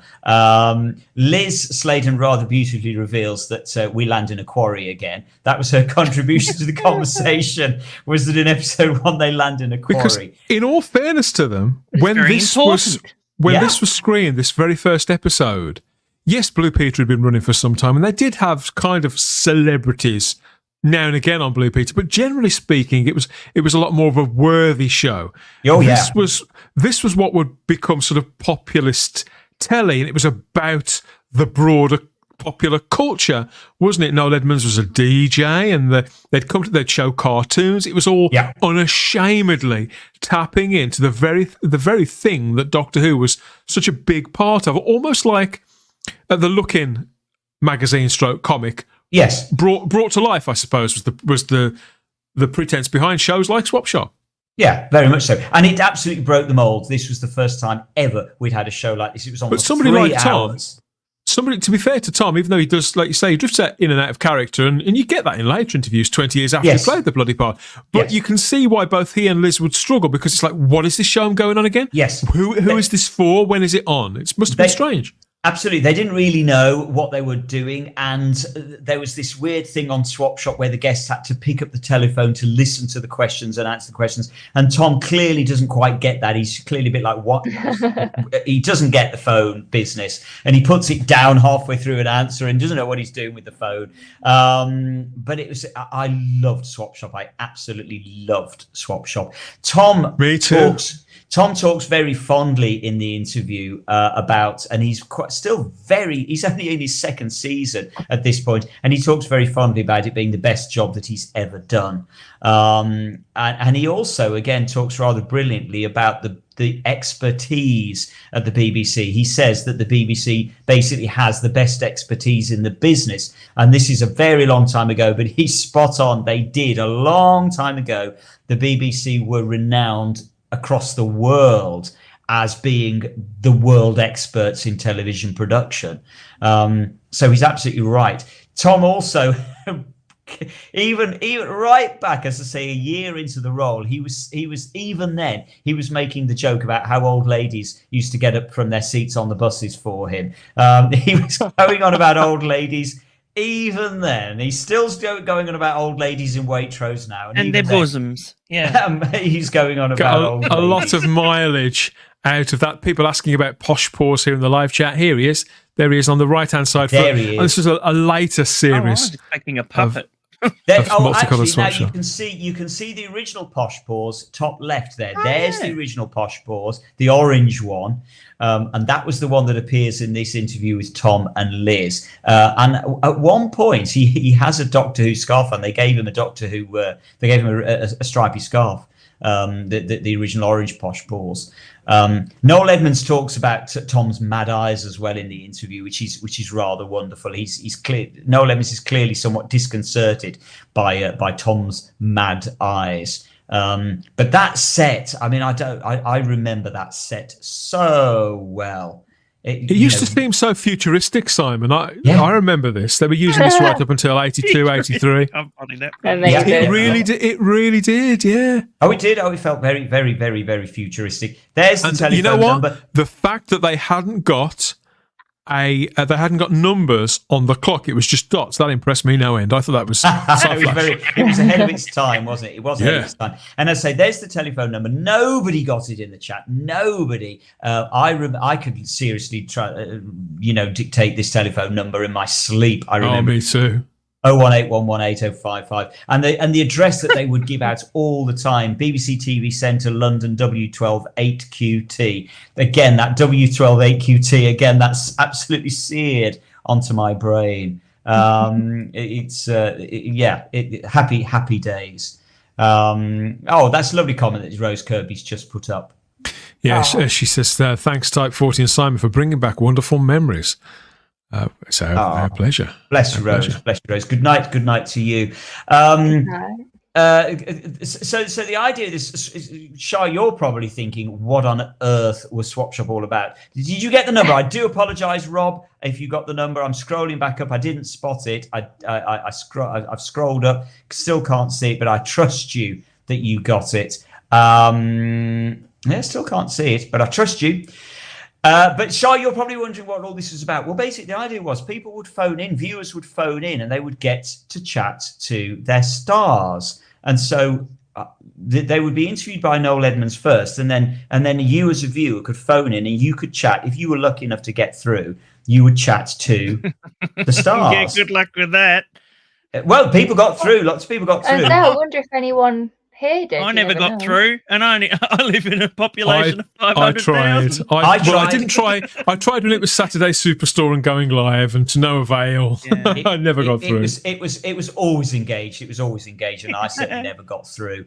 But people did get through, and a couple of the questions that came through. Laura Weiss asked Tom Baker how many doctors there'd been before him, and he said there were 4, but he couldn't remember their 3 before him, but he couldn't remember the names. He could remember John.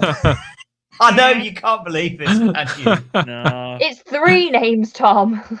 He could remember John Pertwee because he'd just taken over from that bloke, but he couldn't remember, and so it was Noel Edmonds that had to we have fill in lots. that, We've flushed out the Tiz Was fans in the live chat here across YouTube, Rumble, X, and on Facebook too, including Ian David Diaz there. But the thing is, far more people, it's a curious thing because far more people watched Swap Shop, and yet everybody you speak to insists that they only watch Tiz Was. It's funny that, isn't it? What's Tiz Was? I don't even know what that is. Right, Tiz Was the ITV version of Swap Shop, and it did start after Swap Shop. Swap Shop came first, but Tiz Was, as the name suggests, just an absolute anarchic show. It was Swap Shop was typically BBC in that it was polite and nice and kind and friendly. McCoy? Sylvester McCoy absolutely was part and of Lenny the Tiz Henry Was team. He was one of the O-men. It was the O-men that was in Tiz Was, and he was one of the O-men. David Rappaport. With David Rappaport. What happened, Shah, is they would have, and I'm not kidding you on this, they would have, each week there would be a cage on the set, and they would put into the cage kids' parents. So the children would bring their parents along to Tiz Was at the BBC, the ITV studios, literally just down the road from where Dan and I live. And they would put their parents in the cage, and they'd keep them in the cage for the whole duration of the 3-hour show. And then halfway through, they'd just throw a load of gunk over them and gunge. And every so often, they'd periodically just throw a bucket of cold water over them. I'm not kidding you. I'm not making any of this up. This is all true. Imagine that as a kid. Incredible. I totally see why it was a hit. Clips are up on YouTube. Entire shows, I think, are up on YouTube. And the Phantom Flanflinger would literally just come in and just give you a custard pie in the face. That's such 80s, isn't it? That's so it was very, very anarchic. Very anarchic in comparison. Of course, there's always got to be one crimpling doubloon like Saturday Banana. Say no more. I don't even know what Saturday Banana was. So you don't think I want to know. But probably best not to ask. I think it probably is. And rather wonderfully, to finish out the Swap Shop section was somebody else phoned in and asked Tom Baker who knitted his scarf, and he replies, he never misses a beat, and he says, well, it was a witty little knitter called Madame Nostradamus, and of course it's a line straight out of the Ark in Space. So he remembered it. He remembered this line. The Ark in Space about a year before, and he just comes out straight off the cuff, a witty little knitter called Madame Nostradamus, and of course that's sort of gone down in history now. And so that was what we were watching. Yeah, you can.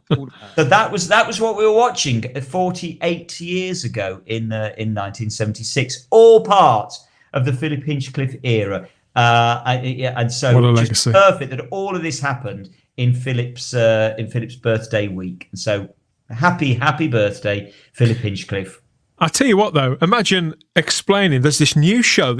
When's it on? It's on Saturday mornings. Who's it for? For kids. You want me to go on it? Yeah, but wait, what am I going to do? Answer the phone. What? But Hinchcliffe would have had to have sold that to Tom, wouldn't he? He'd have strongly suggested that he do it. I don't know if maybe it was contractual. I don't know, but it does amuse me, the idea that this show was the first of its kind, and what an actor like Tom Baker would have made of it all. You know?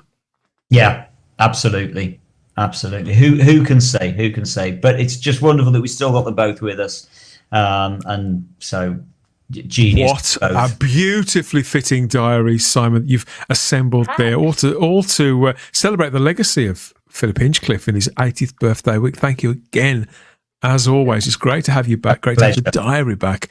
And the comments here in the live chat, I think everybody else is pretty pleased about it too. Thank you, everybody, including Stephen Braddock, who says it's a beautiful, beautiful, warm, nostalgic tribute to Philip Hinchcliffe.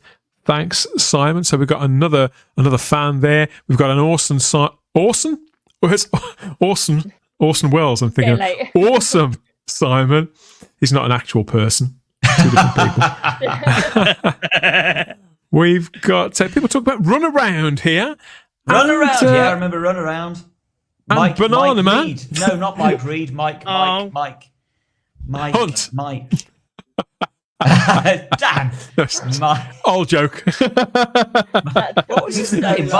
Mike Reed. It was Mike Reed. It was Mike Reed.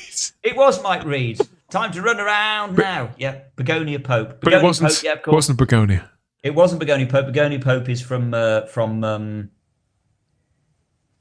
What's Begonia Pope from? From. Begonia Pope was the lady woman who supposedly really knitted the scarf. Correct, Rob. Begonia Pope was the lady who truly knitted the scarf, as opposed to in the Doctor Who world. Yeah, it's fabulous. Oh, that was the one that stole the wool. Well.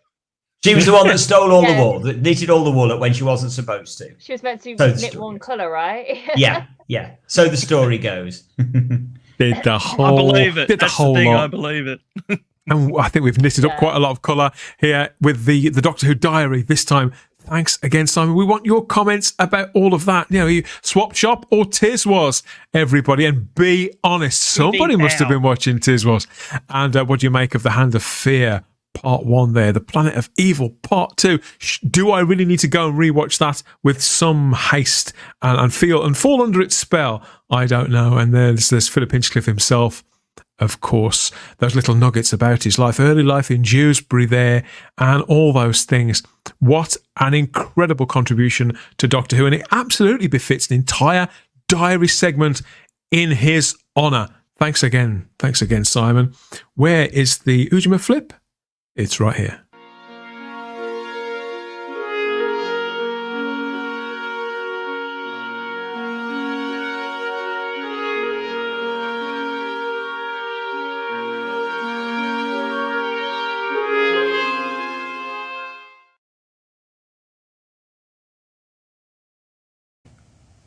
Oh, yes, there is time for one more thing. Not Christmas shopping just yet, Shah, but we are close. It's certainly a gift all of its own. As ever, we're rounding things off with a last look at the view screen, our regular eye up your temporal schism, in search of the prettiest pictures from out there, way out there in the depths of the Whoniverse. And how it works is we want you to send us artwork of all kinds, digital art, traditional art, cosplay, crafting, anything arty or crafty. As long as it's got a sort of Who bent, then it's okay. It's fair game to get up on the view screen here for all us to have a bloody good look and to plug somebody's Etsy account, their Instagram account, or their X account, wherever they put the stuff. We can send us their way or you their way and get their artwork sent our way as well. So that's the general idea, to raise the profile and for us to just be quite nosy, really. What are the people are doing? Okay, let's stay with the Hinchcliffe era after a fashion for this one. This is something really different. This is from an artist called Tom Hoskinson, to make sure I pronounce that correctly. And it's a recent piece that is a book cover, an updated book cover illustration for Doctor Who Meets the Scratchman. Now, that wasn't actually a TV story, was it, Simon? That was a movie script that Tom Baker and his co-star Ian Marter conceived of around the time that they were working on those Hinchcliffe seasons, wasn't it?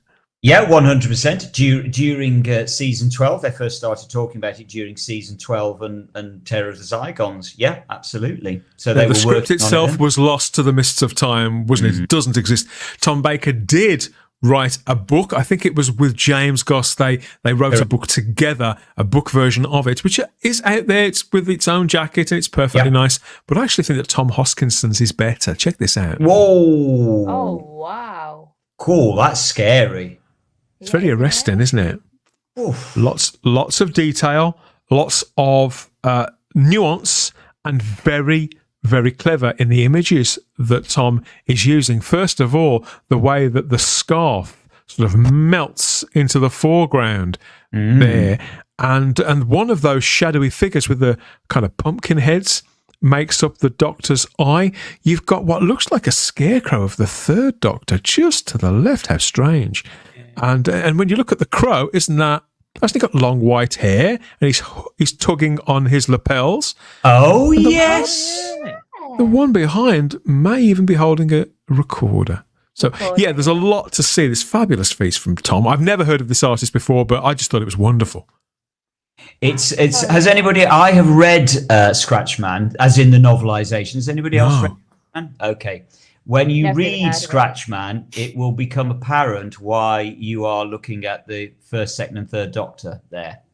It's not coincidental. Oh, okay. It is deliberate, rather brilliantly and rather cleverly. The taxi is also in the story, absolutely, as is the man standing sort of with a glowing head, replacing one of Tom's eyes. It's all basically, that's all straight out of Scratchman. Wasn't one of them supposed to be Vincent Price? Vincent Price was originally going to be cast. That was the plan. Vincent Price was going to be cast as Scratchman. You're quite right, Matt. Had it been made, yeah. We have a fantastic from Ezra Goldstein, which is always a good sign. Richard Brooks loves it. Stephen Braddock recommends the book. It's a great book. Lots of scary, weird imagery. The audiobook is quite good, according to Peter Harrington. Got another vote for the book here from Stephen Braddock too. Simon Ashley likes the artwork as well, and it's just freaked out Tom from T-Dwarf Productions. And that's not an easy thing to do. It is freaking scary, that I have to say. It would have made a brilliant cover because the cover of the book is really dull. That's way in all fairness, it's mostly type, isn't it, with a black and white sort of picture. Looks a bit like an etching in the middle. I don't like it at all. Very dull. Very effective. I like it, says Darryl Joyce. And Will Hadcroft says, I can't believe you lot are still on. I know. Been about 3 or 4 years now, Will. What's going on? We're having far too much fun. They're bound to put a stop to it eventually. Right, Sakia? Right. A Crimpling Doubloon says, I have the audiobook of Scratchman, brilliantly read by Tom, superb, despite the brief appearance by somebody else. I don't know. And yeah, I did. No. I really love this artwork. I like all the wrinkles. And now you've explained, Simon, I think I probably should listen to the audiobook or do something. The audiobook is brilliant. There's a lot of people are saying, read by Tom Baker in typically Tom Baker fashion. It lasts, I can't remember how long it lasts. It lasts about 8 hours or something ridiculous. It's long. But it's well worth it. It's well worth it. A proper novel, almost as long as one of our live streams here at Type 40 Live. And we also have this picture. Now, I don't know who this is. We've simply got the name of Dean behind this. So, Dean, if you are watching Type 40 Live, please get in touch and let us know where we can find your work, because I love this. And for me, this kind of sums up the camaraderie, I suppose, of those early Tom Baker seasons here. We've got the Doctor, Sarah and Harry again, up to their necks, about to be grabbed by the tentacles who were Madam and all that jazz. Check this out. Oh, I like that. I love the sounds that this segment makes. There's a lot going on. Wicked. Yeah, that is. So we have red eyes. Yeah, there's a lot going on there. It looks a little bit like sort of the genesis of the Dalek scenes when Tom and Harry are going through the through sort of the mutant section with all the clams. The Genesis failed experiment. Of course, looks a little bit like that, doesn't it? Yeah, I see exactly where you're coming from there. Rob Alexander thinks it's truly superb. Richard Brooks says that's great. And Liz, Lovecraft too, says Daryl Joyce. Good point, Daryl. It is very Lovecraftian. And Liz is in her Planet of Evil outfit, rather brilliant. Liz, we've just been talking about Planet of Evil. There's even though they're not dead ringers for the characters, let's be honest. What I do love about this is the color palette. Yeah. The sense of danger, which matches this time in the series history that we've been talking about through much of the live stream tonight, and how there's multiple threats. It sort of it speaks of Doctor Who and that kind of quality of scaring kids in a non-horrific way. What's coming next? It's like 3 cliffhangers in one. Yeah. And that's, of course, where what Doctor Who did well, and they used to manage to do that. In the Hinchcliffe era, you do get sort of 2-3 cliffhangers at a time altogether. They build up so well. I love those eyes and the hands coming out. Behind you, says Crimpling, behind you. And it reminds Tom of the junk scene from Star Wars. That's what it reminded me of as well. Yeah, it does. Yeah, of course. Yeah, it does. Excellent, says Peter. And finally, let's finish off with a picture, a bit of fan art of Philip Hinchcliffe himself. You mentioned it earlier on, Simon. The brain of Morbius, when we saw Philip Hinchcliffe himself as the Doctor, maybe, or Morbius, we don't know. Definitely Morbius in my book. Definitely. It's never confirmed. I prefer to go with Morbius. Of course, I would. But Paul Hanley has gone with the Doctor and dedicated this piece to the Cavalier Doctor, as played, sort of, by Philip Hinchcliffe in this lovely bit of fan art. Really, what were we saying about camp earlier on? Yeah, I'm a little teapot. Yeah, he's going. Yeah, that's camp as a row of tents at Christmas watching Eurovision Song Contest. That is, but I love it. I like that the TARDIS console room is a riff on the one that we started the show with. Oh yes, so it is. Yeah, you're quite right. It's even got your windows. I'm peering at the screen, and yeah, you're quite right. It's it's the Jules Verne. Well, yeah. Console room, but with a more prominent time rotor coming out the top. I love it. I just love that. I do wonder what Philip back and watch it again would make. You've got to. Well, I've got the DVD in my hand now, so I'm just having a little look at the comments. Which one? The Brain of Morbius. Yeah. It's a good one. Yeah. It's a good one. So Philip Hinchcliffe is the Rani, says Crimpling to Blue. The Camp Doctor, Scarlet Pimpernel vibes, says Stephen Braddock. Wonderful, says Peter Harrington. And excellent illustration. Definitely Morbius, says Rob Alexander. Yeah, I would agree, actually, Rob. That is definitely Morbius, not the Doctor to me. Well, even the TARDIS isn't his, so... That's a villain. That just is a villain, isn't it? Yeah. Let's be honest. The way he's looking, it doesn't look very doctorish to me. I don't know, but I tell you who it does look like. It does look a lot like it does look a lot like Philip Hinchcliffe, and so it's the perfect piece to finish off this edition of the show and the gallery with as well. So we need more. We need more, everybody. So look at these walls, for heaven's sake. So big, so plain, so grey. We need colour, we need art, we need fan art, traditional or digital art, crafting and cosplay. Send it our way. Get in touch with yours or theirs. Just let us know where we can find it, or tell them where they can find us. And they can send it our way too. It really is that simple here at Type 40 Live, where we love Doctor Who fan art. Get it up on the screen. Get out the fuzz and get it up on the screen. Fantastic, says Ezra Goldstein. Always a good sign. Lots of fantastics from Ezra tonight. Excellent stuff. Okay, what would be even more fantastic? It would be if you get in touch with us through our social media. That's Instagram and X at Type 40 Doctor Who there. You can send us your fan art via those means if you wish, or cut out the middleman. Join us in the Type 40 Facebook group. There's multiple incarnations worth of Doctor Who fans over there, all hanging out, chilling out, and anything else really that ends in and out. Anything that's decent. Anyway, well, apart from the little bloke in the middle with the blue hat on, heaven knows what he gets up to underneath that. Is that a sporran he's got on? I don't know. But yes, join us in the Type 40 Facebook group and hit the wall with your fan art. We'd love to see it, and any other contributions that you've got towards those arguments that never seem to ever die down when it comes to Doctor Who fandom. We recycle enough of them here at Type 40 Live. Come to think of it, across YouTube, Rumble, Facebook, and X, with a mug of something hot and a mouthful of something fruity and pastry. Ideally, God, these look fantastic. Ian Deers would have consumed these some time ago, but we always seem to come back around to these tarts. Shameless tarts. Yes, so what a show. I can't believe we've been going for 3 hours again. Wow. Yeah, we never have. Oh my God. What? And Stephen Braddock says it's the best show we've ever done. Thank you, Stephen. Very kind of you to say so. Top guy. Well done, Yeah, it was certainly a fitting tribute to Philip Hinchcliffe, I feel, Matt. Absolutely. Yep.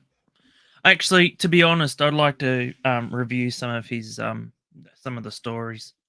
I'd like to review all of his stories. Honestly, I have to be honest. Sitting here talking about it, as I have done tonight, it just makes me want to go and just watch every one of those Philip Hinchcliffe stories all over it. I've seen them, I don't know how many times, but I can watch them over again.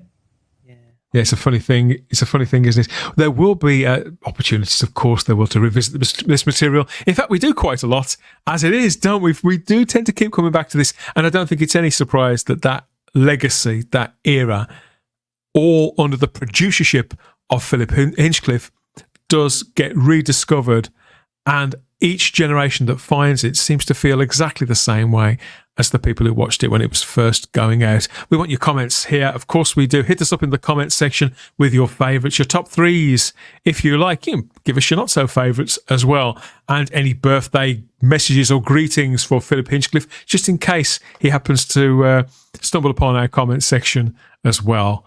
Why not? More classic Who. More Shah. People are glad to see you back as well, Shah. We've got several comments here in the live chat, including from Shah. We've got thank yous. We've got cheers. We've got thank you from Stephen Braddock, everyone at Type 40, Dan, Matt, Simon, MVP, Queen Charlotte. Thank you, Stephen. Good to have you with us. A brilliant show, excellent diary, and wonderful art. Happy 80th to Philip Hinchcliffe from Rob Alexander. It's more classic Who, says David Jenkins. Yeah, more classic Who, David. Absolutely. Yes, please. Yes.